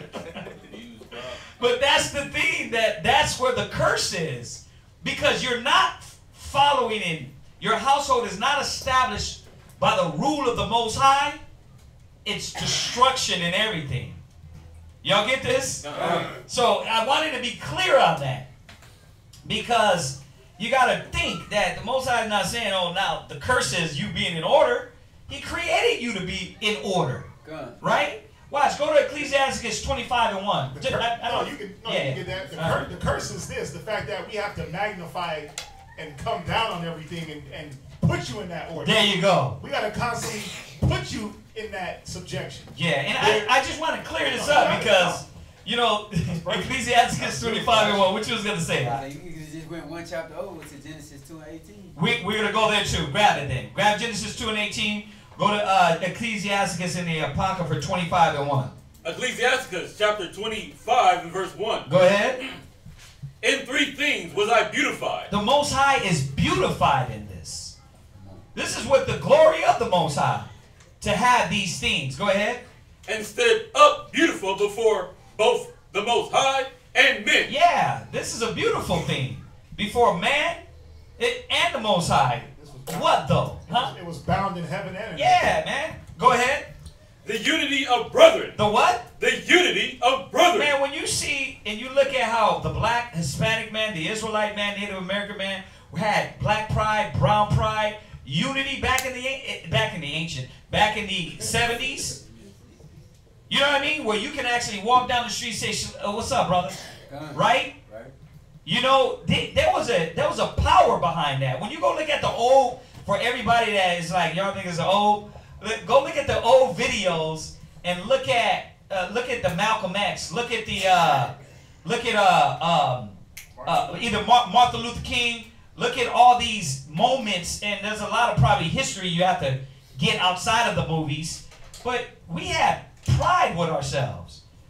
It was about the fro. It was about the dark skin. Now it's like, no, I gotta be like the so-called white man. That was stripped from us. Yeah. Or white woman. Right? Or white woman. So that unity, that brown pride, that black unity is no longer there. But that's what's beautiful with the Most High. When brothers are working together in unity, we can go out there and street speak and you see all these camps and schools. You're like, dang. You know what I mean? No matter what negative battles they're fighting, you can still say, damn, they over there unified. Right? Go ahead. The love of neighbors. The love of neighbor. You listen even live next door to your people, and not look over there and be like, yeah, hey, get your burrito off my damn driveway. You're like, that's a racial slur? Yeah, it was. Because why? You hate on the brothers. Judah hates on Issachar, and Issachar hates on Judah. Right? The Most High don't want that, but when you're there, you're in the same ghettos in the slums, eating the same crappy food, living in the same crappy community. But when you have that unity, the Most High is happy with that. He's glorified in that. Go ahead. A man and a wife that agree together. See? So he wasn't saying, hey, it's a curse now for y'all to agree. He was saying, now this is where it's going to be harder. Why? Because, go to Psalms. Like the foolishness of preaching. Yeah. Yeah. Right? Like, I got to keep telling you this. Oh, the things that, you know what it is? It's like the things that you're supposed to do naturally. It's a curse. It's a burden for a person to hear what they have to do. It gets to that point like, damn, I got to keep hearing this. Of course. Of course you got to keep hearing it to the point where either you do it or you don't. 82 and 5. That's what it was talking about here. Like, yeah. Like, why we got to tell you to be a woman? Why we got to tell you to do what the Most High? It's a struggle now. Yeah. It's a struggle now to get the black man, get the black woman unified. Yeah. It's a battle now. Why? Read that. Psalms 82 and 5. Psalms chapter 82, verse 5. Go ahead. They know not, neither will they understand. Go ahead. They walk on in darkness. Right. All the foundations of the earth are out of course. So now, why is it hard? Because everything's out of course, right? The woman has been propelled with the power of Satan to what? Be out of order. Be out of order. To disobey. To be disrespectful. Oh, and this new, listen, 10 years now, on through, we're talking about feminism at its all-time high. That's what they're pushing. But who is that for? That's for your kids. They already got a lot of the parents now, but they're doing it for your children to push this feminism so you can go like Amber Rose through the slut walk and walk around the streets butt naked. Or now they're passing the law in New York to where the women can walk around bare-chested with nothing on, just like the man can. So y'all got to understand that everything's out of course, And this out of course spirit is Satan's kingdom. This is what he gave you. He gave you the power to be out of order. He gave you the power to be disgruntled. He gave you the power to not love unity in your house. Now it's like the black woman is just an Instagram model, a piece of, you know what, online, on Snapchat. You're defined by your body. You're not even defined by who you are anymore. So feminism, they supposedly have freed you to do what? Be more dumb, ignorant, and carnal-minded and self-indulged to where the man is looking at you. Khloe Kardashian, right? She got the lip pumped, right? She got the hinder parts blown out, right? She got the fake boobs, right? Good. But did that help her? Nah. Why? Because her man went right to another blown up Barbie. But what is being promoted? Oh, this is how you have to look. Because this gets the attention. The whole earth is out of course. You understand? And it didn't help her. You know what I mean? Everything she was looking for to fulfill this thing that's closed off in her, didn't help her. The lips, the boobs, the butt, the outward appearance. This is why, and this is somebody, I'm talking to my daughter now, is because she's in that teenage era and they're all about their outward appearance at school. They're all about, oh, Shariah, why you wore that? You know what I mean? Oh, your hair's like this. So what they try to do is break her conscience to where I told her, you don't supposed to give a damn about what they say. But that's what they do. That's the spirit of America. It's breaking that youth, that Eve in you, and making you into evil. They break the Eve in you and making you to evil. Right? So give me the other one I just asked for. Jeremiah 31:22. And we went over this the other day, but we have to reiterate, what does it mean by the whole earth is out of course? And what was it that he gave the woman? Come on, read it. Jeremiah chapter 31, verse 22. Go ahead.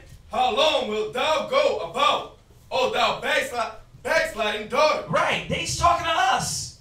The whole earth is out of course. And guess what? Backsliding Israel joined in with the white man. They took counsel. They take their advice. They get their knowledge. He said, you join right in with them.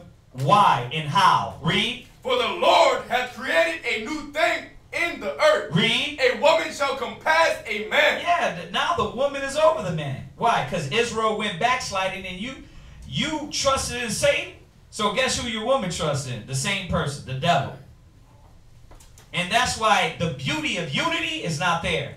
The beauty of order in the household and a woman being discreet and covered up and look like a real woman is not there. Now it's, oh, you got to look like a hoe. But show me any man out there with millions and billions of dollars that respects you being a hoe.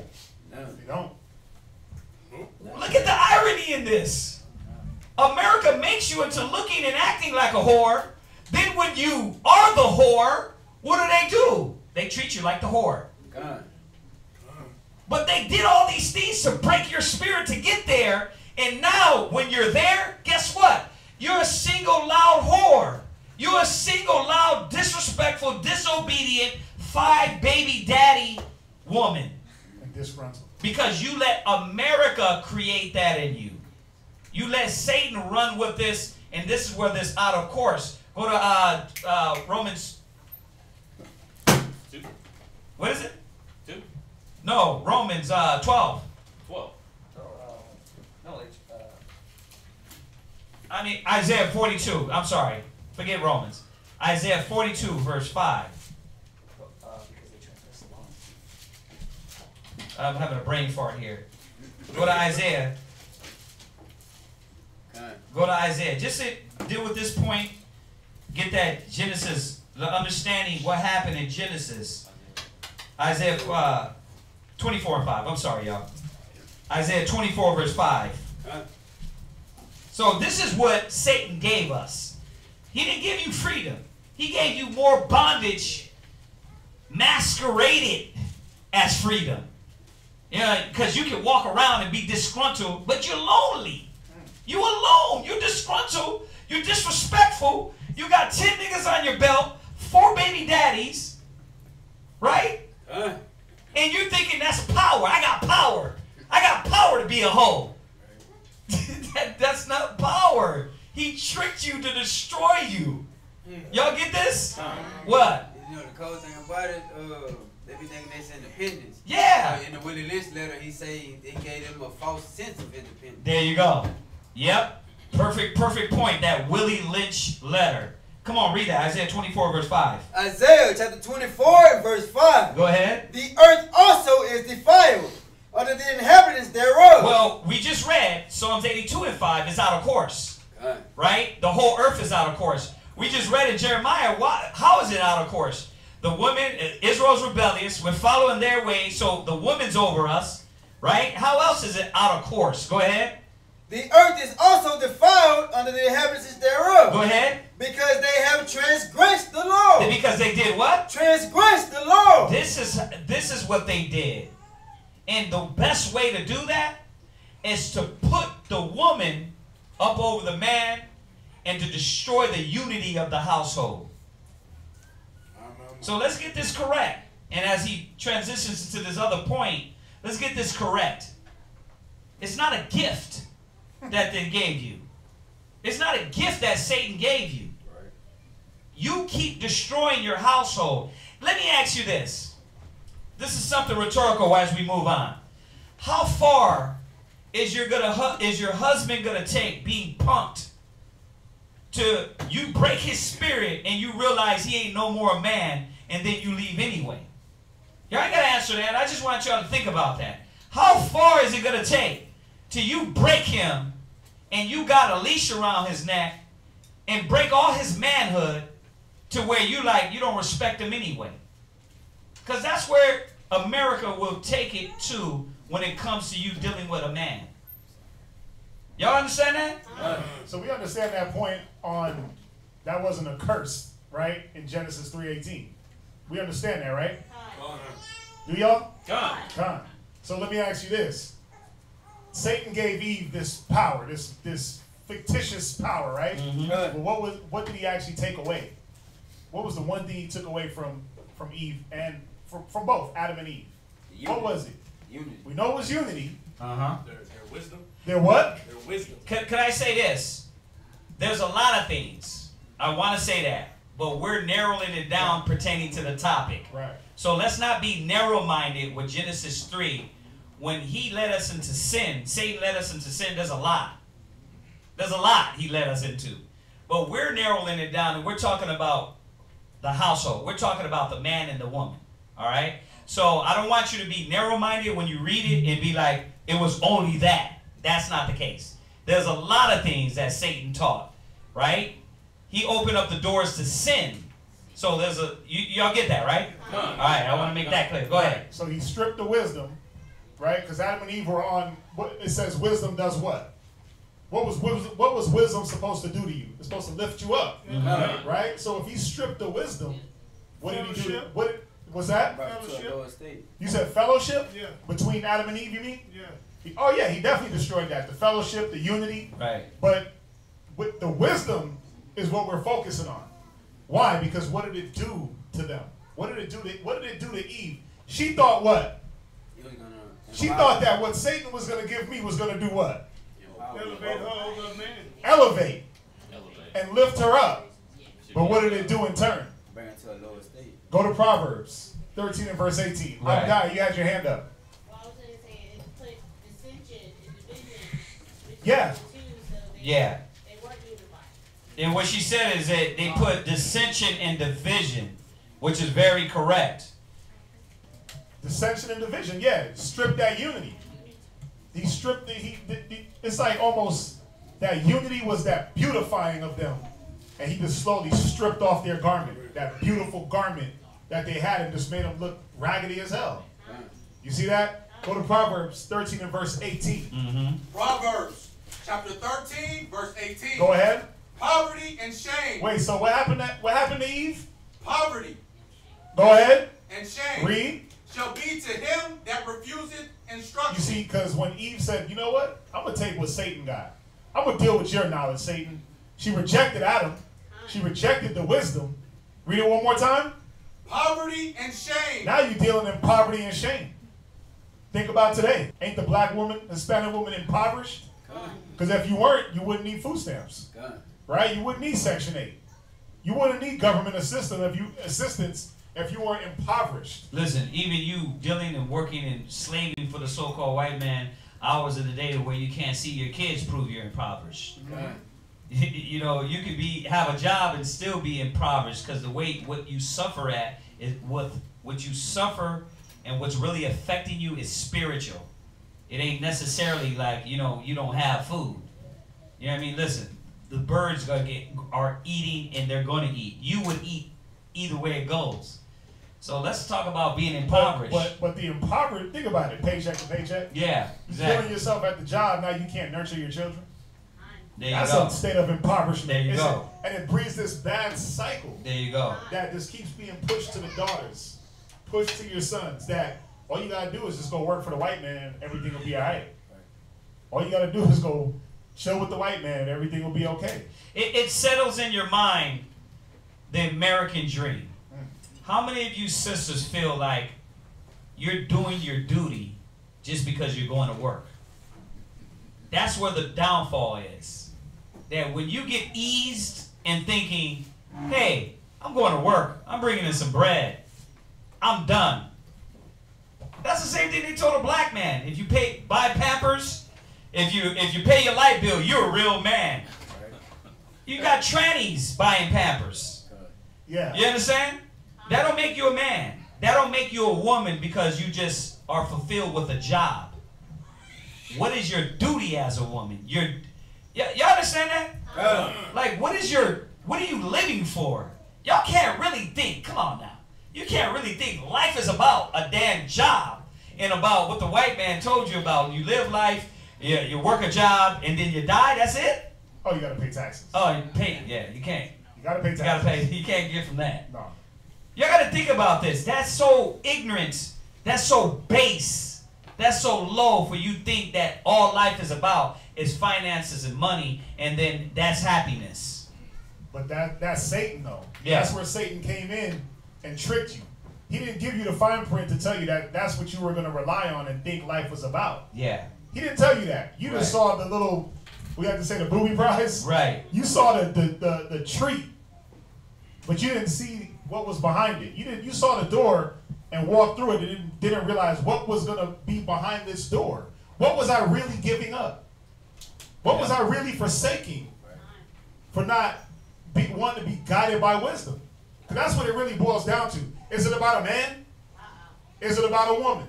It's really about how am I being guided by this wisdom, and what was wisdom meant to do for me? See, that's the thing. Is it about a job?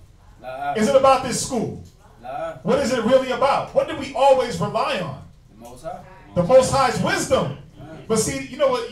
We mess up where we box it off like, well, and we were talking about it earlier in the questions. Well, I ain't going to show up because of this, this, and this. You're just blocking yourself off from wisdom. We don't give a damn. I don't care who shows up or who don't. I'm going to do my job. I'm going to keep pushing the wisdom. Now, if you want to grab that and elevate yourself, then let's do it. But if you don't, all you're doing is destroying yourself. It's not about a man, a building, a woman, your kids. It's not about any of that. It's about you elevating the wisdom in you. Right. The law, statute, commandments, the Most High, the things that we're going to bring you to really living life. That's what the laws, the statutes, the commandments, the wisdom of the Most High is life. And that was going to elevate you to really understand what living is. Right. You're so depressed, down, out, distraught, that you're always missing something. It sounds like a bad, very emotional movie. You're always missing something in life. Why? Because you're not fulfilled with the purpose. The purpose has been stripped from you. The purpose is not money, women, cars, whatever. It's not the American dream. The purpose is the Most High. He took that purpose from you. Yeah. He took that purpose. He destroyed what you're supposed to really be serving was the Most High. Y'all get that? and building in wisdom. What's that? Somebody had their hand. Yeah, I'm sorry. Ecclesiastes 12:13. Yeah, go there. Go there real quick, and then we'll jump back. Ecclesiastes in the Bible. In the Bible, 12 and 13. Read it real quick, Jeremiah. You caught it. Go ahead. Ecclesiastes chapter 12 and verse 13. Let us hear the conclusion of the whole matter. To fear God. See, and this is what Satan took away from the black Hispanic woman. Yeah. The fear of the Most High. The respect for a husband. The respect for wisdom. Yeah. The respect for growth.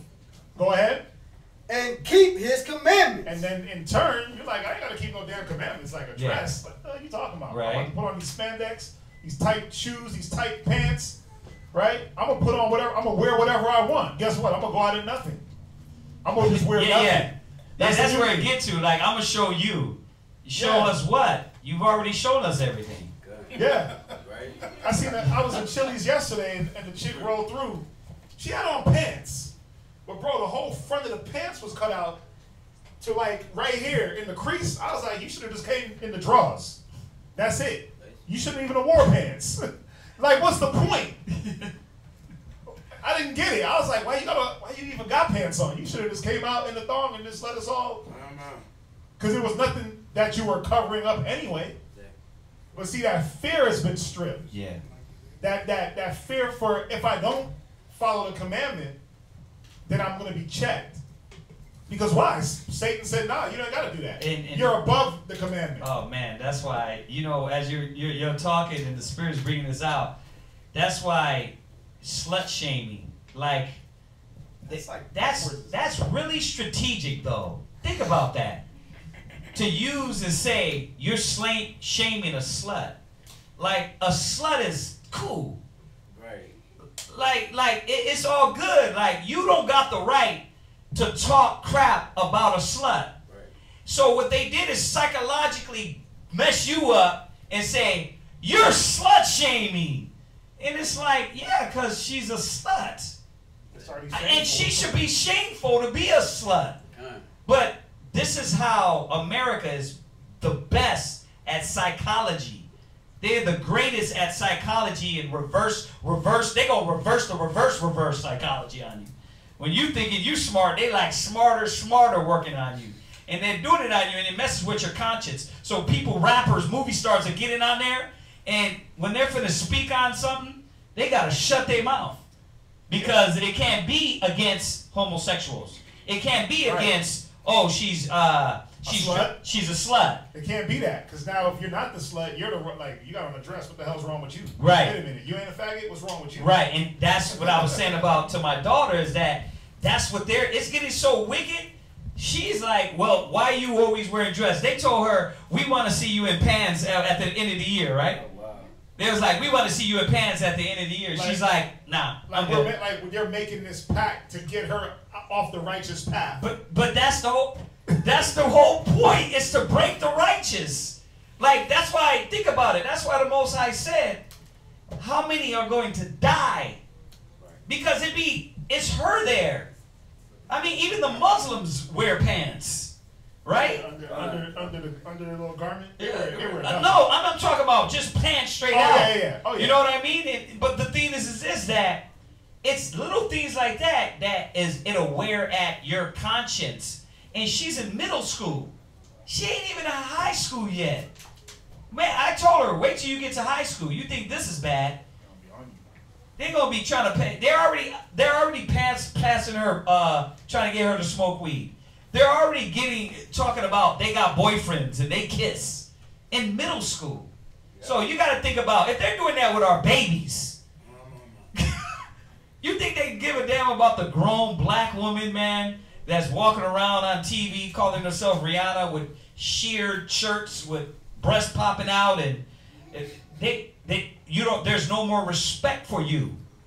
Y'all got to understand this, and that's what you lost when you gave up the wisdom. You lost self-respect. Yeah, you lost the respect of the black man. You lost the respect of the world, where you were supposed to be that adorning that light of the world. Right. But read where you at one more time. Let's finish that up. Yeah. Proverbs chapter 13, verse 18.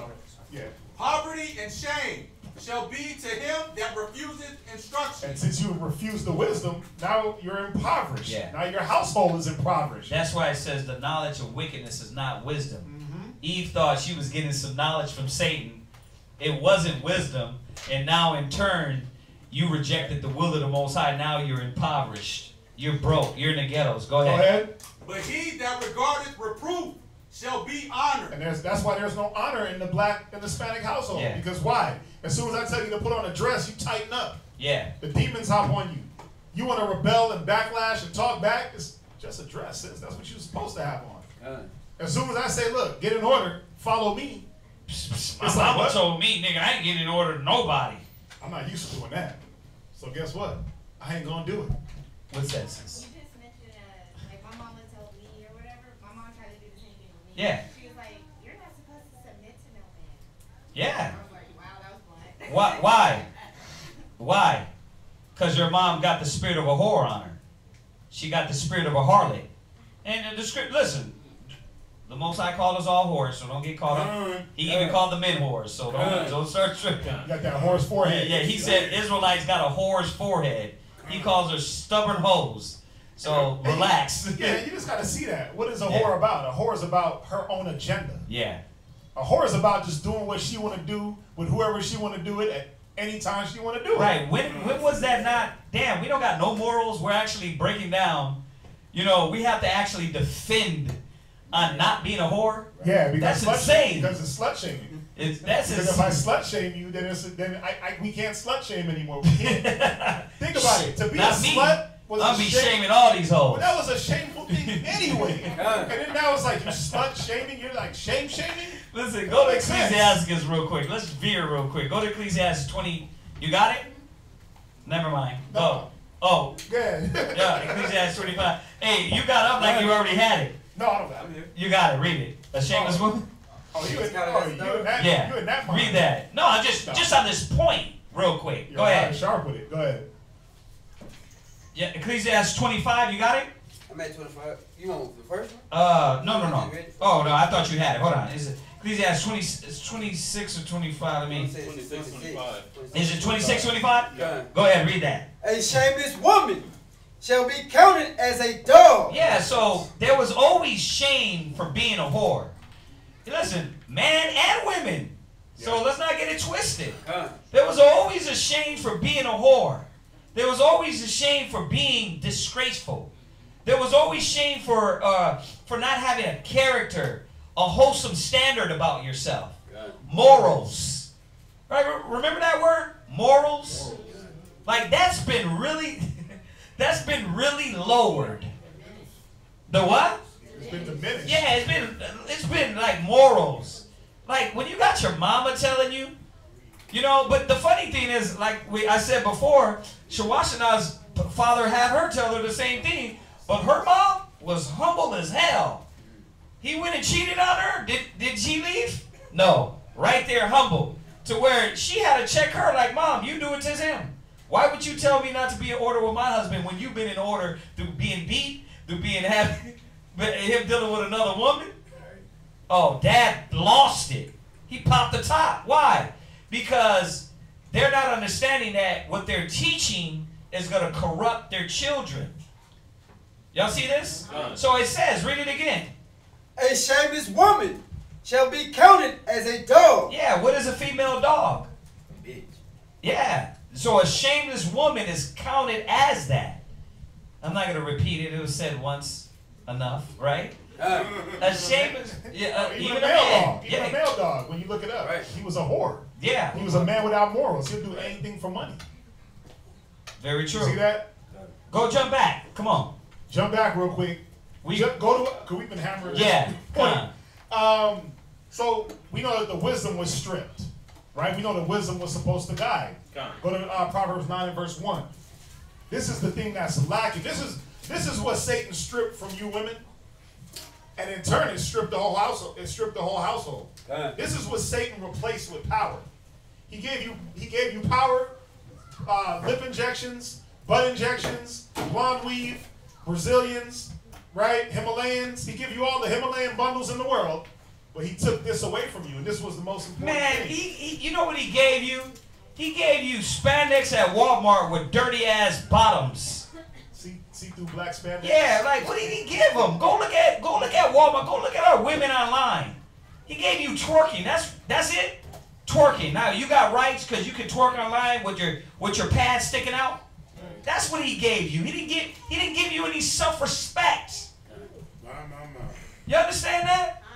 Stripped you. He didn't give our women no, and he did it. Listen, it's majority of our women. All the nations are following the black woman, the Hispanic woman, the Israelite woman. They're the standard. And even in your low standard, they still want to be like you. That's why the Khloe Kardashian got to get her lip injections and her butt injections because she want to look like the Hispanic and black woman. But then you running from what you supposed to be. Right. You trying to run and look like how they used to look. With the no lips, right? You trying to look like that? It's real. You trying to bleach your skin out, drop the weave, the blonde weave. You trying to talk like them, act like them? Yeah. But why? Look at Nicki Minaj. Lil Kim. She looked like the chick from White Girls. She looked like all of them. I mean, y'all know it. Y'all see it. Yeah. Read that. Wisdom of Solomon. No. Proverbs chapter 9, verse 1. Verse 1. This one was taken from you. Go ahead. Wisdom has built her house. Wisdom did what? Has built her house. See, that's why the houses can't be built. Go ahead. She has hewn out 7 pillars. 7 pillars. The number of completion. 7 pillars. Think about what does a pillar do? It supports. It's structure. So what's it saying? The wisdom was taken. Now you building your house on toothpicks. Yep. Your house is built on what? Yeah. Well, no, not even that. They're not strong stilts. No, now your house is built on your pride. Yeah. Oh. Now your house is built on your independence. Now your house is built on your paycheck. Because there's no man in the house. And if he is, you just punking him, beating him down because the scriptures say what? A woman shall compass a man. So now I really don't need you around. You know, you ain't making as much money as I am. Right. I could replace you physically. Right. So you kind of just there as a prop. You there for my friends to say, oh, you got a good man. You got a tame little doggy. Yeah, right? You're like a puppy. You're like a pup. But that's the thing. That's what they want. Right. Your little friends come over, they're like, damn, you got him trained, girl. It's real. Y'all seen it. Y'all hear it. That's what the black man has been reduced to. Because why? Read it one more time. Proverbs chapter 9, verse Just 1. Read. Wisdom hath built her house. Go ahead. She had hewed out her 7 pillars. This is what wisdom was supposed to do. But since you're not dwelling with the wisdom, this is not what's happening. Go ahead. Yeah. She had killed her beasts. Go ahead. She had mingled her wine. You see this? You see all these delightful things? You kill the beast. You prep it, right? You mingle the wine. Go ahead. She had also furnished her table. She did what? Furnished her table. You got to see, this is what wisdom does. Yeah. But see, when you're not in wisdom, you waiting for somebody else to furnish your table. You waiting on some simp to do what? Buy you a meal. Oh, girl, he took me to Red Lobster. He spent $14.99 on me. He got me them crab cakes. You waiting for somebody else to do it because why? You don't have the wisdom to build on your own. You're waiting for whoever can step in and supply these things. Yeah. Whether it be the government, whether it be the dude you just met down the block, keep him around for 3-4 months, get rid of him. This is the black woman's agenda. The agenda of let me be that help me, right? That agenda of let me be submissive to my husband, that's been taken. Now your whole agenda is different. Your agenda is I'm going to be the man, and if I can't be the man, I'm going to still try to be the man. Some way, some shape. I'm going to front, or I'm going to just get men in there to supplement the things that I need. Now, I'm going to say this again, and this is also for the young women coming up. Where's the happiness? How did that bring you happiness? When you broke him, when you got his spirit, were you happy? I mean, think about that one man in the world, man, where you like, man, I broke this dude. Right? Were you happy when you broke him down? Or did you really look at him and be like, dang, that's messed up. I did that. You got to think about it. So when you strip a man of his power, that's why the scriptures say for the man not to give the strength to the woman. Because when that happens, you break down what the man was created for, which is to lead the household and the family and the children, right? You break that down. So you got to ask yourself, and I'm saying that because, you know, as these young women start to get older, they got to understand what is a wicked mind and what is an evil mind. That way your daughters don't grow up and start being little haughty whores. Because if not, they're going to grow up like you, argumentative, backbiting. And when I say like you, we're not talking to y'all. I'm talking, y'all know what I'm saying. That mind, that spirit, because y'all ain't like none of what we're going over here. Y'all righteous world. Right? Yeah, I mean, that's why y'all here. Y'all studying, learning, y'all trying. So we're talking about that spirit to remind brothers and sisters that what is out there in the world. Because y'all ain't raggedy hoes. Nah, that's out there. Y'all righteous women. Right? Y'all came from the raggedy hoe mentality, and you put on the robes of righteousness, the will of the Most High, and the laws and commandments. So, but we're going over this to re-edify, to show you that where that mind came from. And you know what? Like I'm telling my daughter right now, showing her that mind that they're trying to break you to be in, that's the mind of Satan. That's the mind of Satan. And if you let them, you'll be that woman with 4 different baby daddies, right? Have no self-gratitude. You can't live life because you're what? You were either beat, abused, used, and everything you did need it that was mental, he didn't give it to you. Why? Because he had no wisdom. He had no understanding. He was dumb, deaf, ignorant, and blind. Right? And you look for the wrong thing. Y'all see that? So we got to know these things. What's up, Yar? You was going to say something? I thought she was going to say something. Go ahead. Drop that. Go to Proverbs chapter 2. Proverbs we understand that wisdom was supposed to build. You're supposed to use wisdom to build the household, to build yourself. But the reverse happened with Eve. So you know what she ended up making herself? She ended up making herself a stranger. Yeah. A heathen woman. A strange woman to her husband, to her nation, right, and to the Most High. Most important.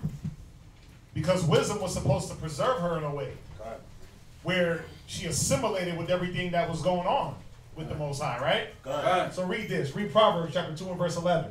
Proverbs chapter 2, verse 11. Verse 10. Verse 10. Uh-huh. When wisdom entereth into thine heart. Because wisdom was in Eve at a point. And then the maliciousness cut that off, right? Go ahead. And knowledge is pleasant unto thy soul. And she had knowledge that was pleasant to her soul. The knowledge that came from Adam. But then she sought after another knowledge. Go ahead. Discretion shall preserve thee. See, it made her discreet. She was now preserved.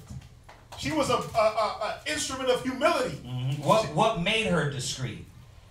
Go to a woman that we're not pertaining. Come on, y'all know. Deuteronomy 22.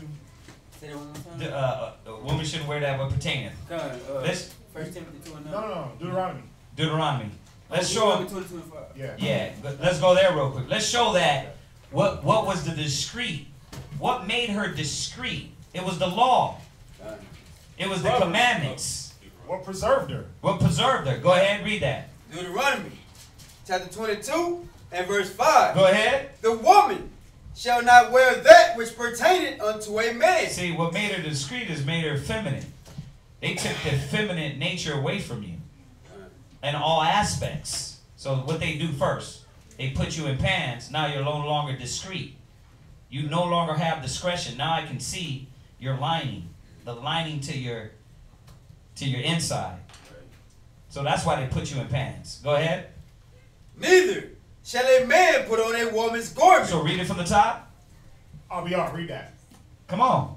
Read Deuteronomy chapter 22 and verse 5. Come on. The woman shall not wear that which pertaineth unto a man. That's what made you discreet. You understand? What made you discreet and have discretion? Huh? The laws, the commandments, the righteousness, how you dressed, right? how you talked, how you walked, that made wisdom guide you. And it guided your path. Now, nothing guides you. And it kept you out of certain instances. Mm-hmm. Think about it. It says you know a man by the walk, the talk, excessive laughter. Right. So if you look like a hoe, you're going to be assumed to be a hoe. Right. So you don't get treated like a hoe. Mm-hmm. That's the bottom line. So it said wisdom preserved. Right. Discretion. Read it one more time, I'll be honest. Yeah.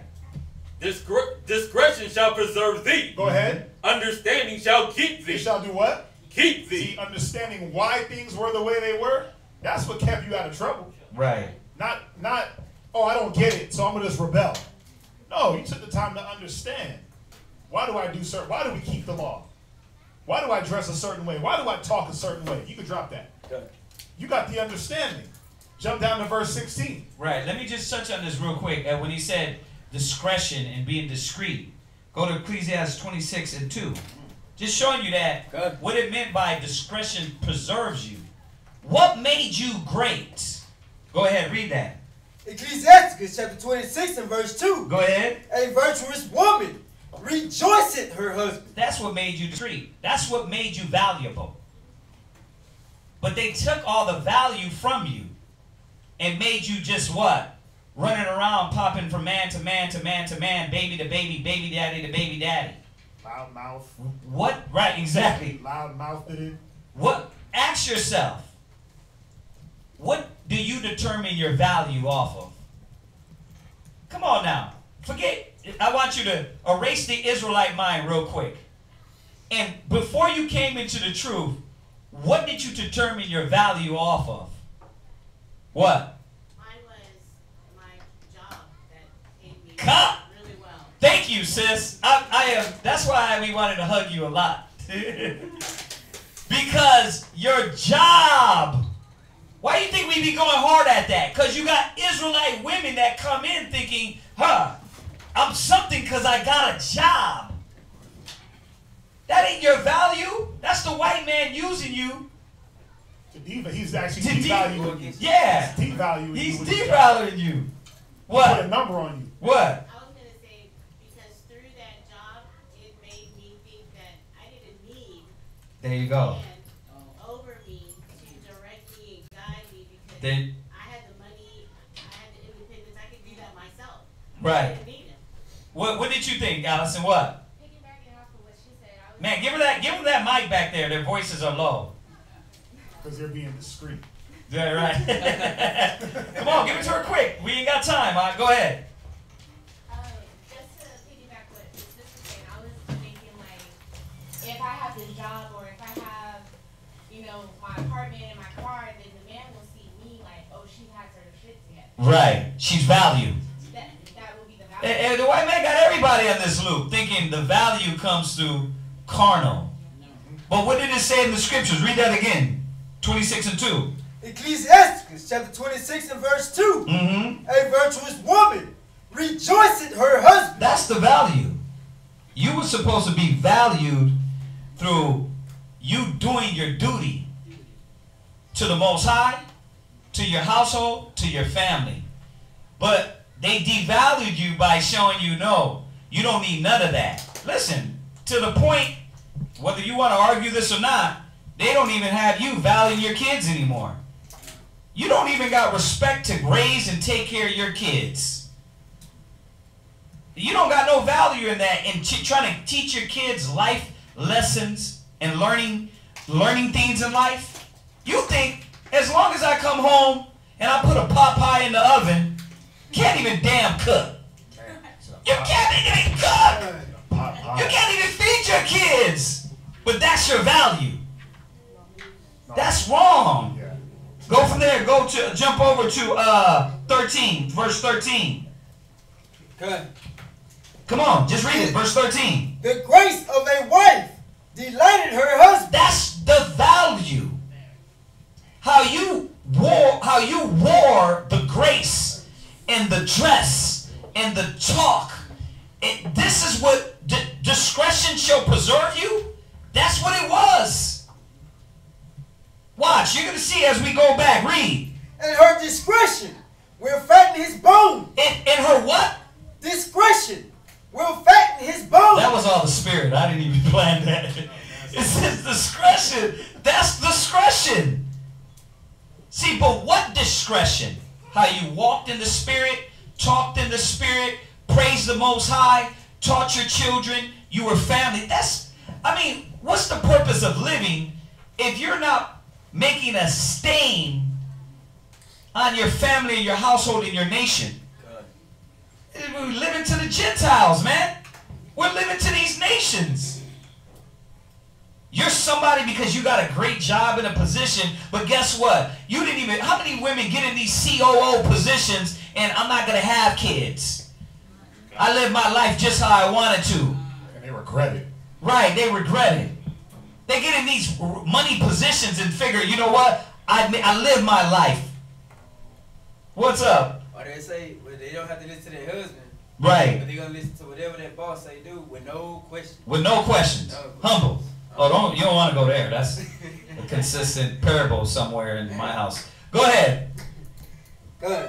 A silent and loving woman. That's discretion. No, a loud, disgruntled, disrespectful, combative. I want to battle everything and every turn you talk about. Read it again. A silent and loving woman. And now they make you think because you're not loud and disgruntled that you're not independent. What? When did... I want y'all to think about this. Y'all got to move to the side. Y'all are big as hell. Move. No, move this way because y'all reading. I want to look at these sisters in their face. Listen. When you watch The Princess and the Frog, was the princess a hoe? Was she loud? Was she disrespectful? Was she brutish? Or did she have a dress on? Did she dress like a whore? Right. Think about it. Present herself as a princess. They put this out there. When you watch, what's another fairy tale one? Cinderella. When you watch Cinderella, was Cinderella popping with her hands, talking with her mouth? Did she have a thong on? Was she hitting the booty shorts talking about, listen niggas, I'm ready? Why? Because nobody will want Cinderella. Yeah, Beauty and the Beast, right? Well, we don't talk about that because the Most High said not to sleep with animals. But listen, y'all understand this? When you looked at a woman, and I'm saying this to you women, you looked at Cinderella and was like, hey, she's a princess. She wasn't walking around with damn spandex and pants on, running her mouth, snapping her neck, and combating the prince. You know what? Who was that? The hood hole on every ghetto movie. Cinderella's sisters. There you go. That was Cinderella's ratchet ass sisters. That was the sister. That's why they couldn't get no man. What? And that's portrayed to be the strong, powerful woman. Right.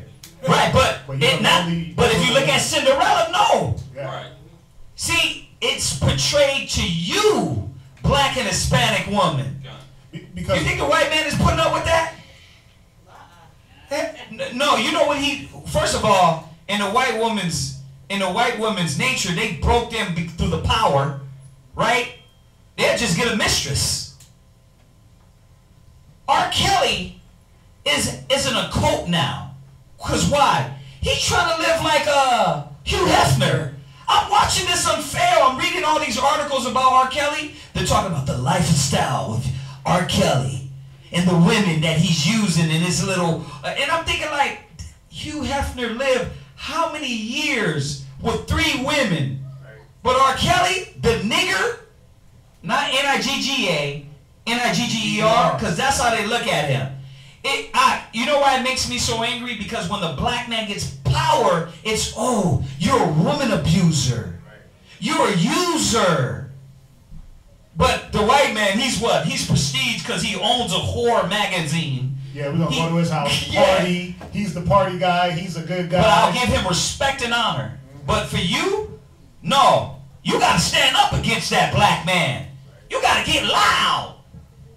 And then you got the black woman, the Hispanic woman, Oh, and then you get the white women that act like the black and Hispanic women. Then with the white men they're good and humble, but with the black men they what? Niggerish, just the same way. Raggedy. The scriptures say the discretion what made you not to be a heathen, as we jump back, is going to tell you was a silent, respectful, and order wife. Go ahead, come on. A silent and loving woman is a gift of the Most High. Yeah, I guess brothers got to rethink.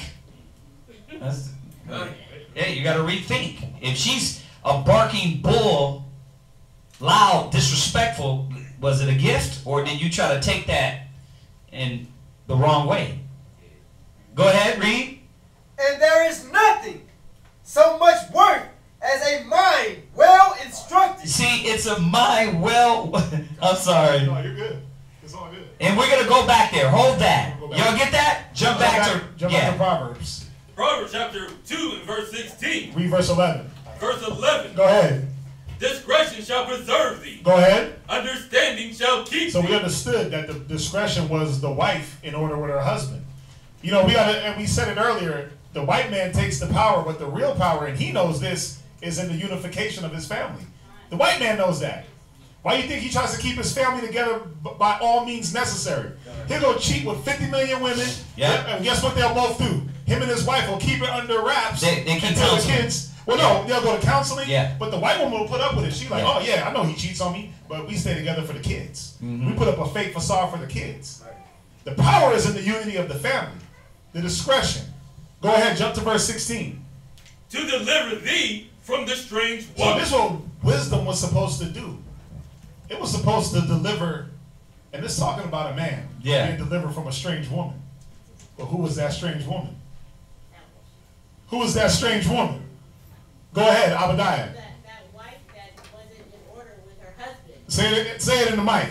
That wife that was not in order with her husband. Let's prove it. Read. Even from the stranger that flattereth, which flattereth with her word. Go ahead. Which forsakes the guide. She did what? Forsaketh the guide of her youth. See, this woman had a guide of her youth. But guess what? She forsook it. She forsook him. But the problem is, the black and Hispanic women ain't got no guide for their youth. Yeah, and then when they did have a little guy, the husband that was trying to keep them in order and watch over them, the wife was there arguing. You gotta let her free. You gotta let her live. Yeah. Right? When your daddy was putting you under orders. There you go. When your dad was looking out for your well-being, and your mom was like, "No, she's just a teenager. No, let her go. Let her wear that. She's a girl, or let her wear that. She's old enough." When your parents were doing the back and forth thing, one was trying to give you a little guidance, and the other one was tearing that guidance down. Another question I'm gonna pose to y'all. Rhetoricals. When you talk to your daughter, are you thinking in back of your mind, I want my daughter to be spared from being raped, abused, cheated on, given diseases, miserable?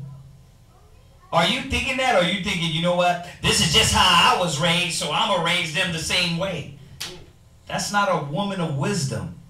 You're supposed to be thinking back in the medulla, thinking what? I gotta prevent all. I gotta do all to help her stand and not go through what I went through. But that ain't happening if you what? Self-indulge. That ain't happening if you're not learning what you did and how you live was wrong and off, and you're not taking the guide, which is your husband, and letting him burn all that negative and doubts and anger and guilt and resentment and things out of you.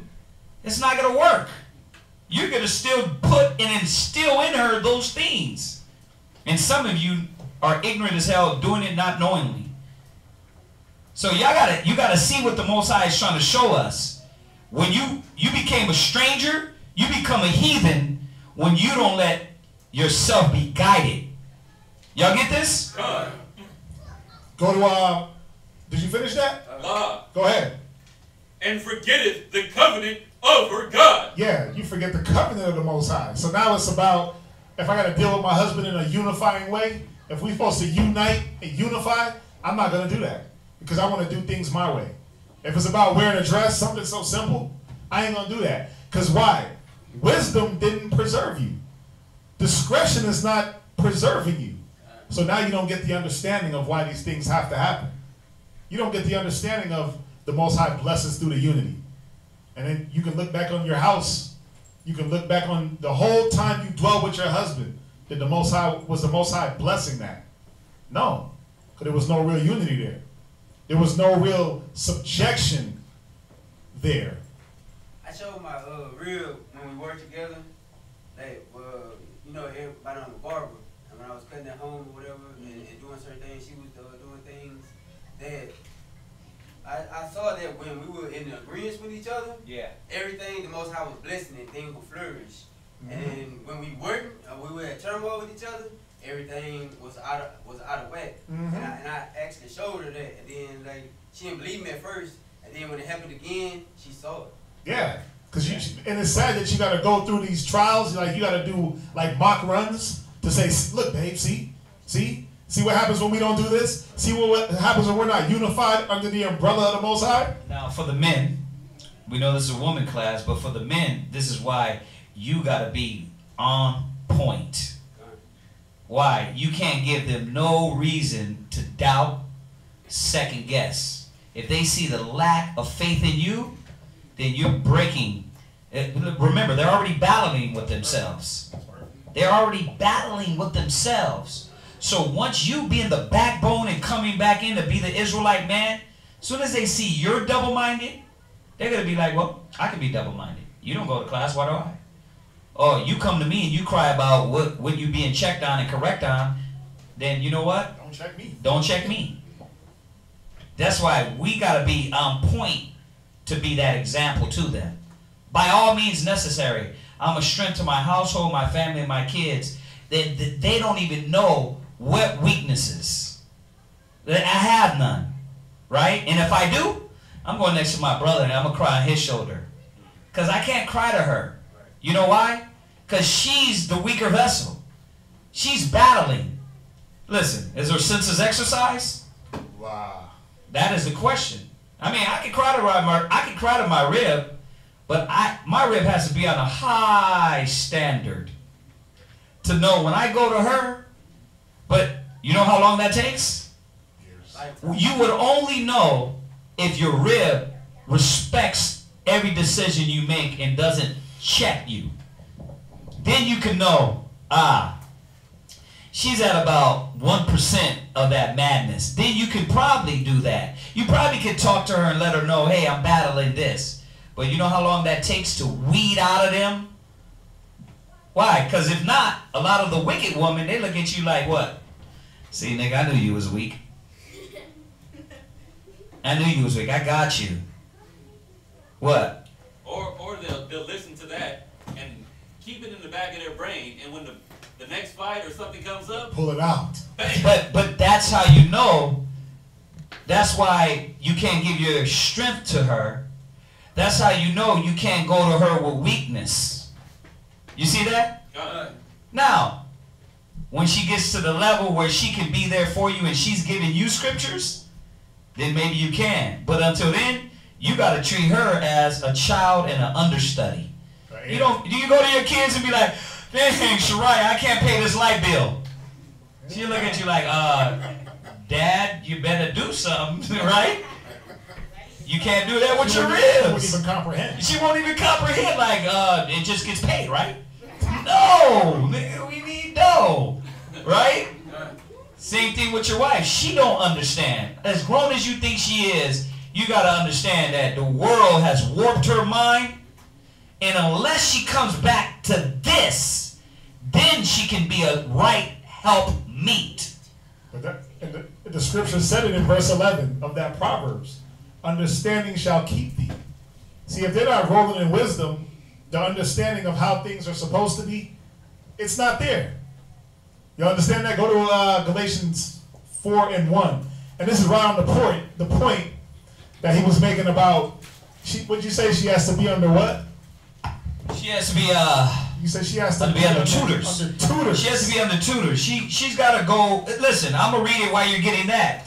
A silent and loving woman is a gift of the Lord, and there is nothing so much worth as a mind well instructed. She had to be a woman that respects instruction. She can't be this disgruntled, disrespectful, you know what, I'm always checking you. She has to respect instruction. And that's the problem.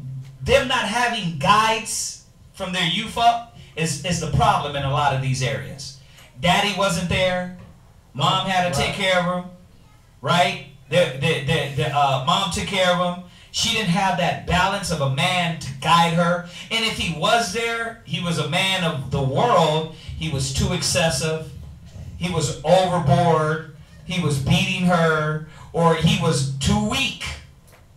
He was too weak. Yeah, you had it wrapped around your finger. Yeah, you had it wrapped around your finger. You got everything you wanted. Yeah, you were spoiled, daddy's little girl. He didn't have the wisdom to apply the guidance to say, okay, yeah, I love you, but here's the butt whooping when you need it.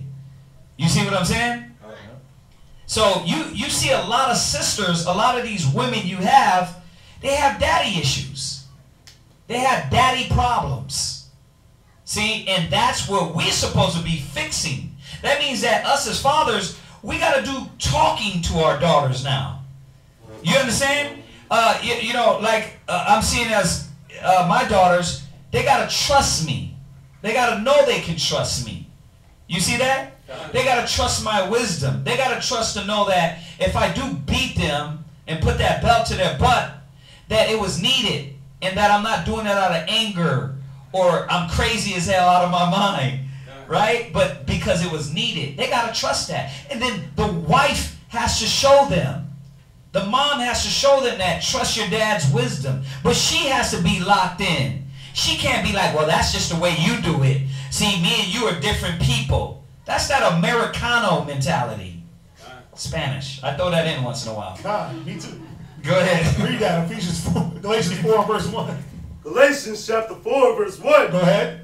Now I say that the heir. See, and this is the thing that you women have to be brought back in as heirs. It's sad because you weren't heirs before. You were a joint partner. Before Eve, it was a joint partnership. But now you got to be brought back in as a what? As the heir. Go ahead. As long as he is a child. And you're like an heir and a child. That has to be retaught. Read on. Right, and when it says you're a child, it says your senses are not exercised. That's when you're a child. And once again, this is for you women. How do you know? Judge yourself. How do you know your senses aren't exercised? How could you examine yourself and say, man, I'm really, my senses ain't exercised? Tell me. No, as the woman, how do you know your senses? And you as an Israelite woman, you can say, well, damn, my senses ain't exercised to the point that's needed. How do you know? Shawashana. When you move off of emotions, when everything's emotional with you, you're exercising the spirit, meaning that you can, yeah, your senses don't mean your emotions. You can woosah and control your emotions. Do you understand? That's how you know, because now you're letting the spirit make decisions. Y'all get that? What else? What's another way to know? You just click something off here. Testing. Okay. What's another way to show that, or for you can tell yourself that right now, man, I need to grow up. I'll word it in another way for you. I need to grow up in being an Israelite woman. What's another way? Come on, all y'all. Abadiah, where you at? I need you over there, bro. What do y'all have? What do y'all have? So Micaiah, what? When you just want to contend with everything that he says. When you want to contend with everything that he says, and listen, all right, I know some of you guys are trying to be smart, like, well, I don't contend, but I be contending in my head. You're still contending. That's how you know you can't be trusted. Why? I'm not going to trust your wisdom. All you do is move out of emotions. And this is what we teach. When brothers come to us and tell us, we tell them, you can't trust her. She's emotional. She don't even know from the basic baby level to shut up when she needs to. Right? So when she's combative, don't give her no power. You understand? Don't respect respect her wisdom until she learns how to use the wisdom of the Most High. Then you can talk.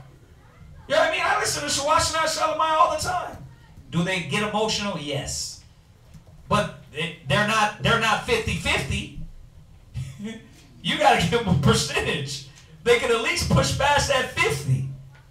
Yeah, I'll listen. And then when I see them acting up, and I see them, oh, wait a minute, it's creeping back in, I'm like, oh, I got to cut you off. Because now, when I shut off that, and I say, you know what? No, we're not going to do it that way. Oh, well, if you don't want to listen, then I'm like, oh, it's creeping back in. Hold on a second.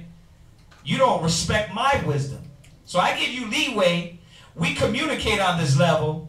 But then when I shut you down, you can't respect it. But how about your boss? When he shuts you down, what you do? Okay, well, if that's the way you want to do it. Right? So how do I determine? I'm like, if you can't respect my wisdom and my leadership, I know your senses are not exercised in the spirit, because you're supposed to be a silent, respectful, loving woman. Do I beat you? No. Do I sell crack to you? No. Do I make you sell crack? No. Am I pimping you on the corner? No. Am I calling you names and all throughout the house and degrading you mentally? No. So don't let her come with the crying. Don't let her come with the, you treat me wrong. How? Because I correct you and checked you? Know where their senses are exercised. What's another way to determine that their senses are not exercised? Combating everything, being emotional. What else? What else? Abadiah. I was going to say, not being able to discern when to apply scriptures, things that we've been given. Perfect. Not able to discern the basics and say, wait a minute. Then the Spirit said to do this. You know, like a brother was saying to me the other day, his rib tried to walk out the house with a cut off top. Like, wait a minute, you're in the Bible, right? Like, you didn't look in the mirror and see you can't walk out like this? You know what I mean? Your discerning is not there. You're not thinking. So I know that right now you're not moving in the maturity. So you got to be under what? What did it say? Under tutors and governors until the time appointed of the Father. Right. Y'all see that, right? And what's that? And no, the beautiful thing about it is, read it one more time. I was just thinking in my, I was just thinking. Read it one more time, verse 2. Verse 2. But it's under tutors and governors until the time appointed of the Father. Right, because now the time appointed is when we see, oh, the senses are exercised. Oh, I can leave her to make decisions. It's just even going back to Adam and Eve. Eve's senses to a point were exercised. She was able to make decisions, right? God. She was able to function without Adam, but then it got to a point where she was trying to exercise too much. She was trying to step too much out of her bounds, right? God. So the wisdom is supposed to allow you to exercise your senses the right way. I mean, everything y'all said was definitely on point. Yeah. Go to Deuteronomy 30 and verse 19. I'm gonna jump a few scriptures because of time. Yeah. Right? God. But this is the exercising of senses in a nutshell. This is how you know a person is no longer under tutors and governors. Read that. Deuteronomy 30 and verse 19. Deuteronomy chapter 30 verse 19. Go ahead. I call heaven and earth to record this day against you. Go ahead. That I have set before you life and death. Because at the end of the day, the exercising your senses has to do with life and death. That's what y'all don't see. It's really about life and death. Yeah. The wisdom, applying wisdom or not, is really about, am I going to choose life or am I going to die? Go ahead. Blessing and cursing. Or am I going to be blessed or am I going to be cursed? Mm-hmm. Am I going to bless my household? Am I going to be that righteous woman that builds her household with her hands, or am I going to pluck it down? And what y'all don't understand is that it's a curse to be that worldly woman. You're breaking down. Go to Ecclesiastes 26 and 22. Ecclesiastes chapter 26 and verse 22. Go ahead. And harlot shall be accounted as spittle. A whore is accounted as spit. That's not a blessing. Y'all understanding this? It's not a blessing to be a harlot. Right? Now, we're going to go into what is a harlot. Go ahead. But a married woman is a tower against death to her husband. Yes. A married woman is bringing strength and fortification in the household. But a harlot, what is she doing? She's breaking things down. Jump to 26 and 7. 6. Read. But a grief of heart and sorrow is a woman that is jealous over another woman. Go ahead. And a scourge of the tongue, which communicated with all. Right, she's a scourge of the tongue. She doesn't know how to communicate with you. That's not a blessing. That's a curse. Read. An evil wife is a yoke shaken to and fro. So, that's not a blessing. You understand this? It's not a blessing to be going back and forth. Like I always tell everybody and brothers that get in these situations, you think Hamashiach Yahweh Shai has bound you together to just argue with each other? Like, babe, go this. Why we gotta do it that way? Why we gotta do that? Why whatever? They're like, that's what like Jesus like said. This is gonna be right. This is love. Or to even just, even not even if you don't do it on that level, right? But even to battle in the mind, right? To have that battle in your mind of why we gotta do it like that? How come we gotta and have that counsel in your mind that constantly just weighs you down? Because that's what a lot of sisters do too. You might not be out loud landish with it, but guess what you are? Yeah. You battle inside your mind, and you create this miserable facade of a situation. Yeah. You create this misery like, my relationship is no good. My relationship's whack. My relationship is this. It's all bad. It's bad all the time. But you're creating that mentally. You create this thing in your mind that every time your husband says something, you go against it, and then you fight in your brain. You fight the things that you're supposed to do. You fight. You create the anguish. Y'all understand that, right? It don't have to be loud and boisterous. Yeah. What about that silent, that person that counsels in their own mind? Yeah. You kill yourself. And you create misery. Yeah. Go, you got something? Yeah, Isaiah 3. Go there. Oh, no. Oh, not yet. Not yet. Go there. Don't go there. We got 10 minutes. Yeah, I know. Go back to Deuteronomy real quick. Uh-huh. Go back to Deuteronomy. I'm going to lead right to Isaiah 3. Uh-huh. Read Deuteronomy 30 and 19. Deuteronomy chapter 30, verse 19. Uh-huh. I call heaven and earth to record this day against you. Go ahead. That I have set before you life and death. Go ahead. Blessing and cursing. Go ahead. Therefore choose life. See, the Most High told us to choose life. Yeah. Go ahead. That both thou and thy seed. Wait, for who? That both thou and thy seed. The Most High told us to choose life for you and your seed. Because you were supposed to be the example. But what does the black and Hispanic woman choose? They don't choose the life. They don't choose wisdom. That's why they choose bundles and hair weaves. That's why it says her eyes shall be evil towards her children, her daughter.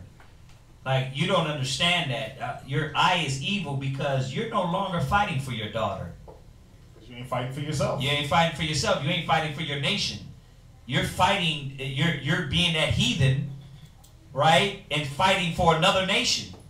Fighting to be American instead of being an Israelite.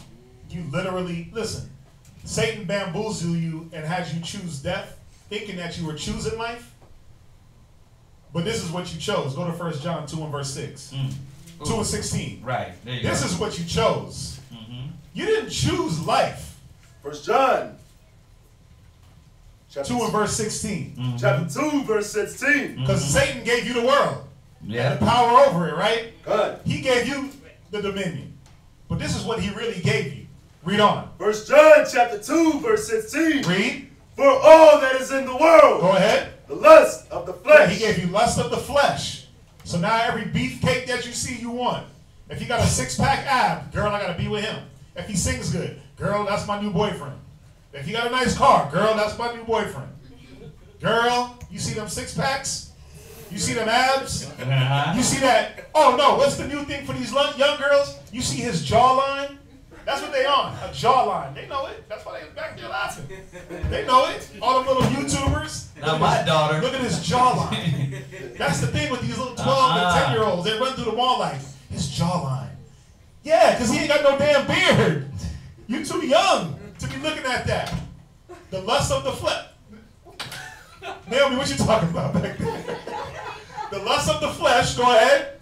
And the lust of the eyes. Yeah, the lust of everything your eye sees you want. Right.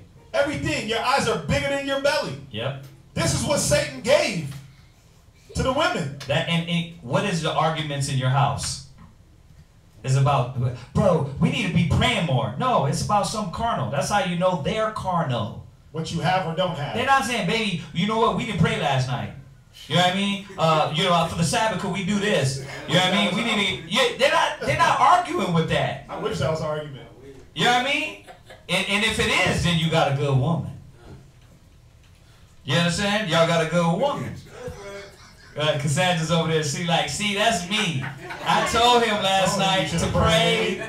And that's how Cassandra. And we didn't. Come on, read on. Hey, but that's how you know you got a good woman. Sorry, go ahead. No, we're going there. Read on. And the pride of life. And the what? And the pride of life. Yeah, now you're taking pride in your life. Yeah. Your pride is your job. Yeah. That's where your pride lies. It's not about the upkeep of your home, the upkeep of your spirit, the upkeep of your children's spirit. It's about life. Yeah. And where I'm living. Oh, if I'm not on Miami Beach somewhere, I'm not happy. Yeah. If I'm not driving this type of car, I'm not happy. Right. It's all about what can I attain in this carnal life. Yeah. Go ahead. It's not of the Father. It's not what? It's not of the Father. Yeah, this ain't of the Most High. But you have that option. And that's what the option that Satan gave you. Yeah. Go ahead. To not choose the Father. Right. To not choose the wisdom. Go ahead. But it's of the world. And that's why you so worldly. Yep. Now let's go to Isaiah. Right. But what is he? What does Christ want you to have? What does he want you to be? Hold that Isaiah. Go to 1 Peter 3. 1 Peter 3 and 1. 3 and 1. I think it is. Yes, sir. Yeah. 1 Peter 3 and 1. Read that. It might be. First Peter chapter 3. Oh, good. 1 Peter 3 verse. 1 Peter chapter 3 verse 1. No, 3 and 3. Read. Verse 3. Uh-huh. Whose adorning let it not be that outward adorning. Because that's what he gave you. You're caught up into the pride of life. You arguing about this or that and this and that. You know, I thank the Lord my ribs ain't like that, man. Really, man. There's not one time they've argued about the new shoes, the new bag, the new, I ain't get my nails done. I have not got that. But you got sisters that are arguing about what they don't have, what they need, and now they making it harder on you. You understand? That life ain't about that. We need this, we need that. It ain't about that. But that's why he came back and reminded us. Their outward adorning is carnal. Their outward adorning is carnal. Go ahead. Let it not be the outward adorning of the plaiting of the hair. Yeah, their outward adorning is their appearance. They want to make sure they in the gym all the time. That's why you find out, man, the ribs that are really taking care of the house is what? They're the chubby ones. Yeah. They're the out of shape ones. But they ain't got time for the gym. They ain't got time for the gym. The ones that take care of you, they ain't in the gyms 8 hours a day. They ain't worried about working out. Why? Because they take care of you and the kids. You see what I'm saying? That's why you got to start a gym at the house. But that's how you know. That's how you know if your rib is in this 1 John 2 and 5 Yeah. or in this Peter. Because if you say, "Hey, babe, I'll skip the gym today," if her whole spirit is destroyed for the week, what? If she's just done for the week, right? Then you know. Wait a minute. Like you more worried. You get angry about that, but when I say I need some food, I need to eat like this or that. My weight is getting overblown. You're not worried about cooking for me. You're not worried about taking care of me. If you can't take care of your husband, then when those kids come around, you're going to be that type of woman that can't take care of your kids. Selfish, greedy individual. And you get those sisters that have that too. Young sisters that have babies that really don't want to have babies. Brother, y'all got to wake up. Don't be letting him throw those babies on you. You better teach them a lesson. You better get them up, get them on a schedule. Come on, read. And of wearing of gold. And of what? Wearing of gold. Yeah, you're about that physical thing. Now go to Isaiah 3. Come on. Yeah. Isaiah 3. All right? Yeah. Go to Isaiah 3 and where we at? Go to Isaiah chapter 3 and 12. Go ahead. Isaiah chapter 3 and verse 12. Go ahead. As for my people. No. 16. 3 and 16. Yeah. Go ahead. Moreover, the Lord saith, because the daughters of Zion are haughty. Why? How are they haughty? Because America, the white man gave them the pride of life, the lust of the flesh, the outward adorning, the Instagram, Facebook, the Snapchat, the gym selfies, and you've been decreased to a picture. A gym selfie in spandex. Right. That is sleeping around with the guy, I was saying it earlier, the Tristan guy slept around on Chloe with this other girl. What is the other girl? Like, what is she? You're just an internet hoe. You're just sleeping around with ball players and you respect yourself? But this is what they're promoting, the outward adorning, the physical. She got a lump that was created in a factory. Her butt don't even look real. I mean, it just looks like everybody's like, well, something's wrong with that. Why? Because that's what internet's about. You out there, you taking more pride with selfies. That's your pride. Because think about it. Another thought. When your husband rips into your spirit and corrects you, do you be like, damn, I needed that?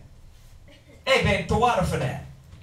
The water for correcting me the other day. I was thinking about that. I meditated on that. Hell no, you don't take pride in that. But that selfie, you be like, you smiling.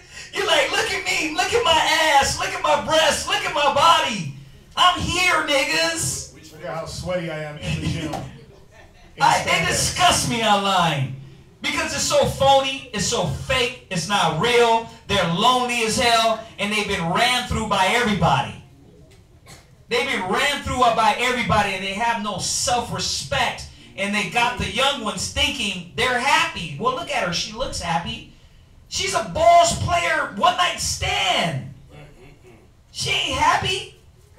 By the time she do get married, she going to be ran through by the whole basketball team. Ergo, Kim Kardashian. You understand this? So what's got to be taken away from these women? What we got to snatch away? Read it again. Moreover, the Lord said, because the daughters of Zion are haughty. Y'all don't want to go into the definition of haughty. No, you better stop me. You better stop me. Go ahead, read. And walk with stretched forth necks. Yeah, that's where you get your pride from, the pride of life. Your physical appearance, your outward adorning. They walking around in the mall, little perky bottoms, in spandex. Everybody wears, y'all see y'all done this spandex thing because women don't wear natural clothes no more. Like literally everybody looks like they're coming from the gym. Or not. They have a low self-esteem. And the only way to get attention is to dress like this. Something skin tight. Something skin tight to where the guy can look at it, but then she got enough of power to say, you can't have this. So in turn, they try to break those men. That's what that's about. Y'all know what that's about, right? That's all about, I can walk butt naked in front of you, and you can't touch, talk to me. You come over, I'm going to break you. And then you come over like, yeah, making sure you're what's up, girl? And she be like, nigga, don't talk to me. That's when you got to go into her and show her, listen, I thought because you were showing your ass that you wanted some unwanted attention. It's real though. That's when you got to tell them like that. Say, I just thought that because I can see your thong creasing your uterus that you might wanted me to come over and say hi. To show them that how disgraceful they are. You see this? But the Most High is going to pull that from them. He said they're haughty. Go ahead. And wanton eyes. Yeah, wanton eyes. Everything they see, everything they look at. Go ahead. Walking and meeting as they go. And that's where that pride comes in. Neck forward, back out, right? Pride, haughty. Go ahead. And make a tinkling with their feet. And read. Therefore the Lord will smite with a scab the crown of the head. Oh, man, and they did Judah the worst, man. Every time I go to that mall, they be having the most, yes, you're thick, Yes, you got a round bottom, but your head got this long ass dead animal on top that just go. It's like barely hanging. But they be cocky with it too. Like, look at me. Like it's all fake, and you're bald under. They can't shake it too much to the fall. You're bald under. Stitching. I know I'm going at Judah on this one because specifically it hit the tribe of Judah more. But all of the sisters. But Judah is the one that prances through the mall, stealing in Victoria's Secret, in the spandex, with the weave falling out of their damn head. And then when you look at them, it's like, nigga, what you looking at? Don't talk to me. It's real. I see it every day in the mall. They prance through there. It's real and sad. And until they understand that the Spirit of the Most, they're not happy. The Spirit's going to free you. And it's not going to free you through Instagram or Snapchat. It's going to free you through locking in, denying the things of the flesh. Denying these things. Go ahead. You want me to read Hardy? Yeah, Hardy. What you got? Proud and disdainful. Yeah, just stank. Just stank. Go ahead. What else? Having a high opinion of oneself. Yeah, you really, girl, you don't know. And that's the thing. That's why you got to break them down when they do smell bad. You got to let them know. Didn't mom teach you how to wash your ass? You stink. You got to show them that, look, you got all this body, but you don't know how to brush your teeth. You don't got good hygiene. You don't know how to wash yourself after you got period blood all over you. You got to break their pride. You understand? And that my point is, you know why I'm saying it like this? Because all that is carnal. And if you think that's going to save your soul, you got something coming to you. It's not going to save your spirit. It's destroying you more and more. Go ahead. What else, Hardy? Lofty and arrogant. Yeah, you arrogant as hell.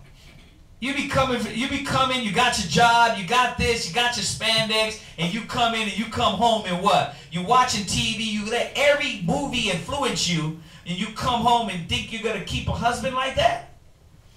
You're not. You're just going to be a used flesh bag in spandex. Because when your husband finally says, you know what, I'm done with you, man. I'm going to get somebody that the Most High wants to be humble. Somebody that I really want to have kids with, that they're going to teach the kids how to be a real mother. Go ahead. And the Lord will discover their secret part. Yeah, he said the Lord. What did Hardy say? What are the scriptures saying? That all the things you took pride in, the white man gave you. He said he will discover your secret parts. Right? And this is where all this Instagram models come from. He's showing you. Listen, go to Lamentations 2 real quick. Let me show you when it says they discover their secret parts real quick. Let me see if it's something great. Like they look at you as something precious. Go there, Lamentations. Chapter 2, verse 15. Read that. All that pass by clap their hands. You looking, but you think clapping your hands is good. Let's find out. When they look at the children of Israel and the daughters of Zion walking around and your breast out and your body out and no self-respect, they look by and they clap their hands. But what are they saying? They hiss and wag their head. They look at y'all like, look at them. Ghetto hoes. The black woman, ghetto whores, the Hispanic woman. Go ahead. At the daughter of Jerusalem. Go ahead. Saying, is this the city that men call the perfection of beauty? You talk about this is the queens and princesses? Hell no. These are the rats. These are the hood rats. When they put the word ghetto, they imagine your face there. Because you got no self-respect. Why? Because you listen to everybody except the Most High. What created you to be respectful and prestige? In Ezekiel 16, he said he set a crown on your head. He set robes on you. He set jewels on you. Well, the white man do what? He left you with the jewels, the robes, and he took away your soul, and you took more pride in those things. Go ahead, read. The joy of the whole earth. You're supposed to be the joy of the whole earth. When they look at the black woman, the Hispanic woman, they're supposed to be saying, this is the beauty. This is what beauty is. Not no raggedy ass that damn woman over there in Europe talking about she's the queen of Wales. She's the queen of Queen of England? Yeah, she's the queen of Wales. She's the queen of England. Princess of Wales. Yeah. She's the princess of Wales. Oh, that's prestige. Yeah, but are you acting prestige? No. The black and Hispanic woman ain't acting prestige because you're not locking back into this. You're not seeing this. They're miserable as hell. Yeah. It's misery. Go ahead, read on. Verse 16. Go ahead. All thine enemies have opened their mouth against thee. Yeah, they're looking at you. They're laughing. We got them in derision. We did it. They're wearing animals' hair. We got them. They made a bet. They made a bet and say, listen, I bet you we could get them to wear horse hair. And they won. Read. They hiss and gnash the teeth. They hiss and gnash their teeth. Go ahead. They say, we have swallowed her up. Yes. We got them in derision. Look, they don't respect their husbands. Their kids are walking around 10 years old in strollers. In diapers. They're walking around the mall and teenagers having sex at 9, 10 years old. We got them. We did it. The Israelites are no more. And we are what they call us, blacks and Hispanics and Native Americans. Because what is that? What is that? Nothing. Go ahead. Certainly this is the day that we look for. You're listening? That's what they look for. They look for this. So every time you get haughty and prideful and disdainful and disrespectful, understand, especially when you do this around your kids, what are they looking at? They're looking at my example. Mom's a disrespectful, loud, disobedient, haughty, doubtful, double-minded woman. So what should I be? The same thing. Read. We have found. We have seen it. Right. We have seen it. It came to pass. Jump back. All right. Yeah. And we're finished. No. Stay where you at. Read Lamentations 2 and 15 one more time. Okay. Lamentations chapter 2 verse 15. I want to make a point. And we could, Go ahead. All that pass by clap their hands at thee. They hiss and wag their head at the daughter of Jerusalem. Go ahead. Saying, is this the city that men call the perfection of beauty? Read on. The joy of the whole earth. The what? The joy of the whole earth. You know why they got to put a question mark there? Is this the joy of the whole earth? Hell no. This is the misery. Why? Go to Wisdom of Solomon 3 and verse 11. This is the misery of the earth.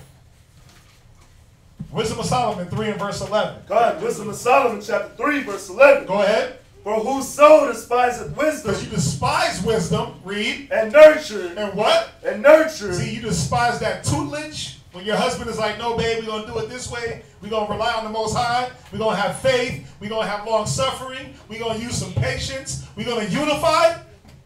Go ahead. He is miserable. You what? He is miserable. Yeah, you despised all that. Now you miserable as hell. Now you hate your life. Man, I hate my life. What was the saying? FML? FML, right? That was the saying before everything. Man, how you doing? FML. Why? Because you despise wisdom and nurture. You despise being raised the right way. You hated it. Y'all women hate being told anything. You hate being told the right thing, the wrong. Like, we can't win. You hate being told the right thing. You hate being told the wrong thing. You hate being. You got to be clear. Not these sisters in here. Well, yeah. We're saying in general. Yeah, I mean. Y'all get it, right? It's a wide net. They know how I talk. Because y'all sisters. Yeah, y'all love being nurtured. Y'all love being nurtured. Y'all love when y'all husband come and tell y'all, babe, right. Let's unify. Yes. Let's have faith. Right. Let's believe in the Most High. You know, maybe you shouldn't wear that. Y'all love that, right? Because he's looking out for your well-being. Hold on. Let's try it again. Only Abadiah loves that. Y'all love that, right? There you go. Because why? What is he doing?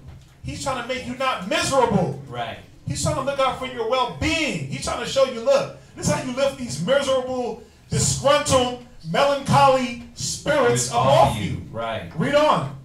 And their hope is vain. And their what? And their hope is vain. Yeah, because now the things that you're hoping for, the relationship that you hope for, you'll never get it. It's a vain hope.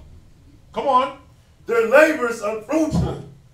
Now when you labor and toil, yeah, and kill yourself, yeah, it don't produce no fruit. You see a lot of sisters that leave out, and you say, damn, what did that sister leave behind?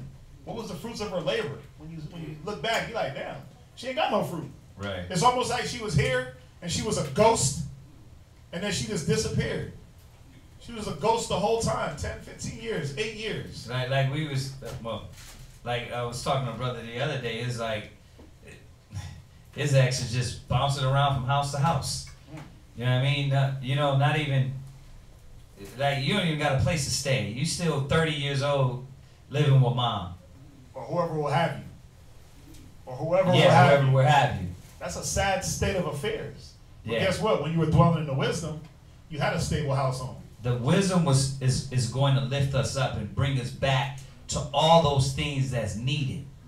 And like I keep saying, because these young women in here, the younglings, they got to understand, if they despise wisdom and nurture, you despise his word, guess what? You're going to grow up being that old, bitter, lonely, abused woman. Disgruntled with 15 cats. Yeah, 15. You have all them cats. 15 cats or 15 kids House from different baby daddy. Yeah. Y'all get that? No, read on. Go ahead. Let's just finish this point. Go ahead. And their works unprofitable. Go ahead. Their wives are foolish. Their what? Their wives are foolish. Go ahead. And their children wicked. You see that? Because there's no wisdom being pushed. Read on. Their offspring is cursed. Everything about you is just off track. Your offspring, cursed.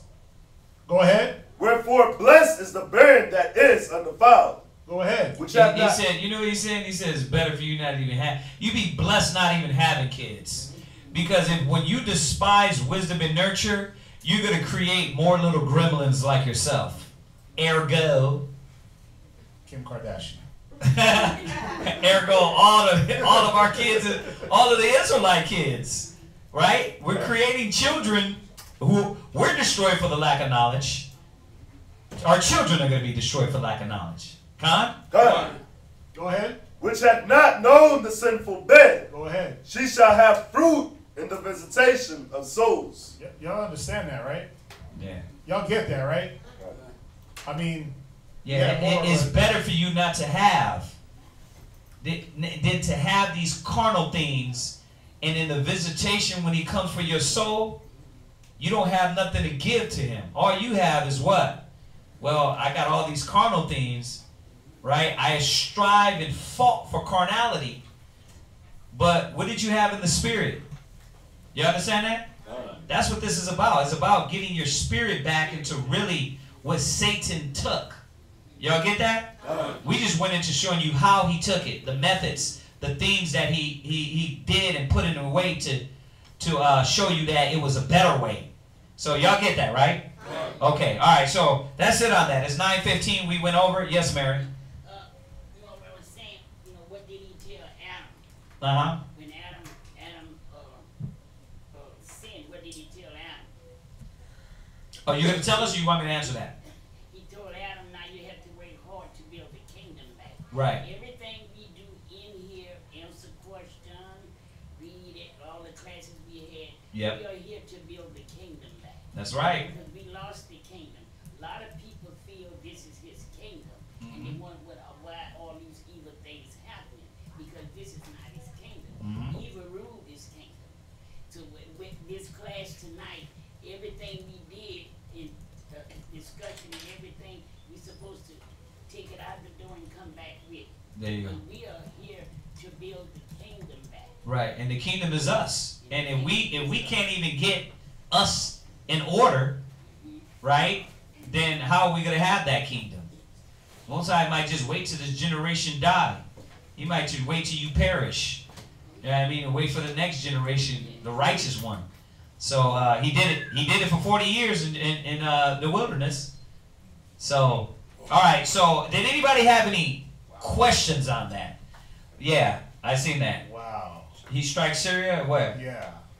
Oh, yes. It's on. It's going on down. Yeah, that's good because I hope Russia get involved. They are involved. Yeah, they are involved. It's definitely going down. If he does that, I think it's going to be like a little Cold War for a little bit though, before it starts to get, cause it's under the seams now. Yeah, before they actually start like saying we at war with Russia, it's got to like be this down low thing that's been going on. Bomb Yeah. your target. But if you look back in history, like Pearl Harbor happened because the U.S. was sanctioning Japan, so they crippled the Japanese economy. Right. So that's one thing that they don't put out there. Yeah. But what the U.S. is doing right now, Iran's economy is turning into rubble. Yeah. They already sanctioned Russia. Yeah. So their economy is out of whack, and they're doing the same thing to China. They're having a trade war with China right now. Yeah, it's all come together, just like the scriptures say. So it is technically a war. Yeah. It's technically a war. It's just not. Oh yeah, that's why I said it's a Cold War right now. The economic front right now. Yeah, yeah. That's where it starts. It's the beginning. Yeah. You know, hopefully it doesn't die down though. That's just my hopes. All right. Any other questions on the topic? I know some of you sisters are dying to say things about the topic and to bring out certain edification that you've been enlightened in tonight. So, Abadiah, you had something you was gonna say? I'm just messing with you. Anybody? No? All right. Online, did they have anything?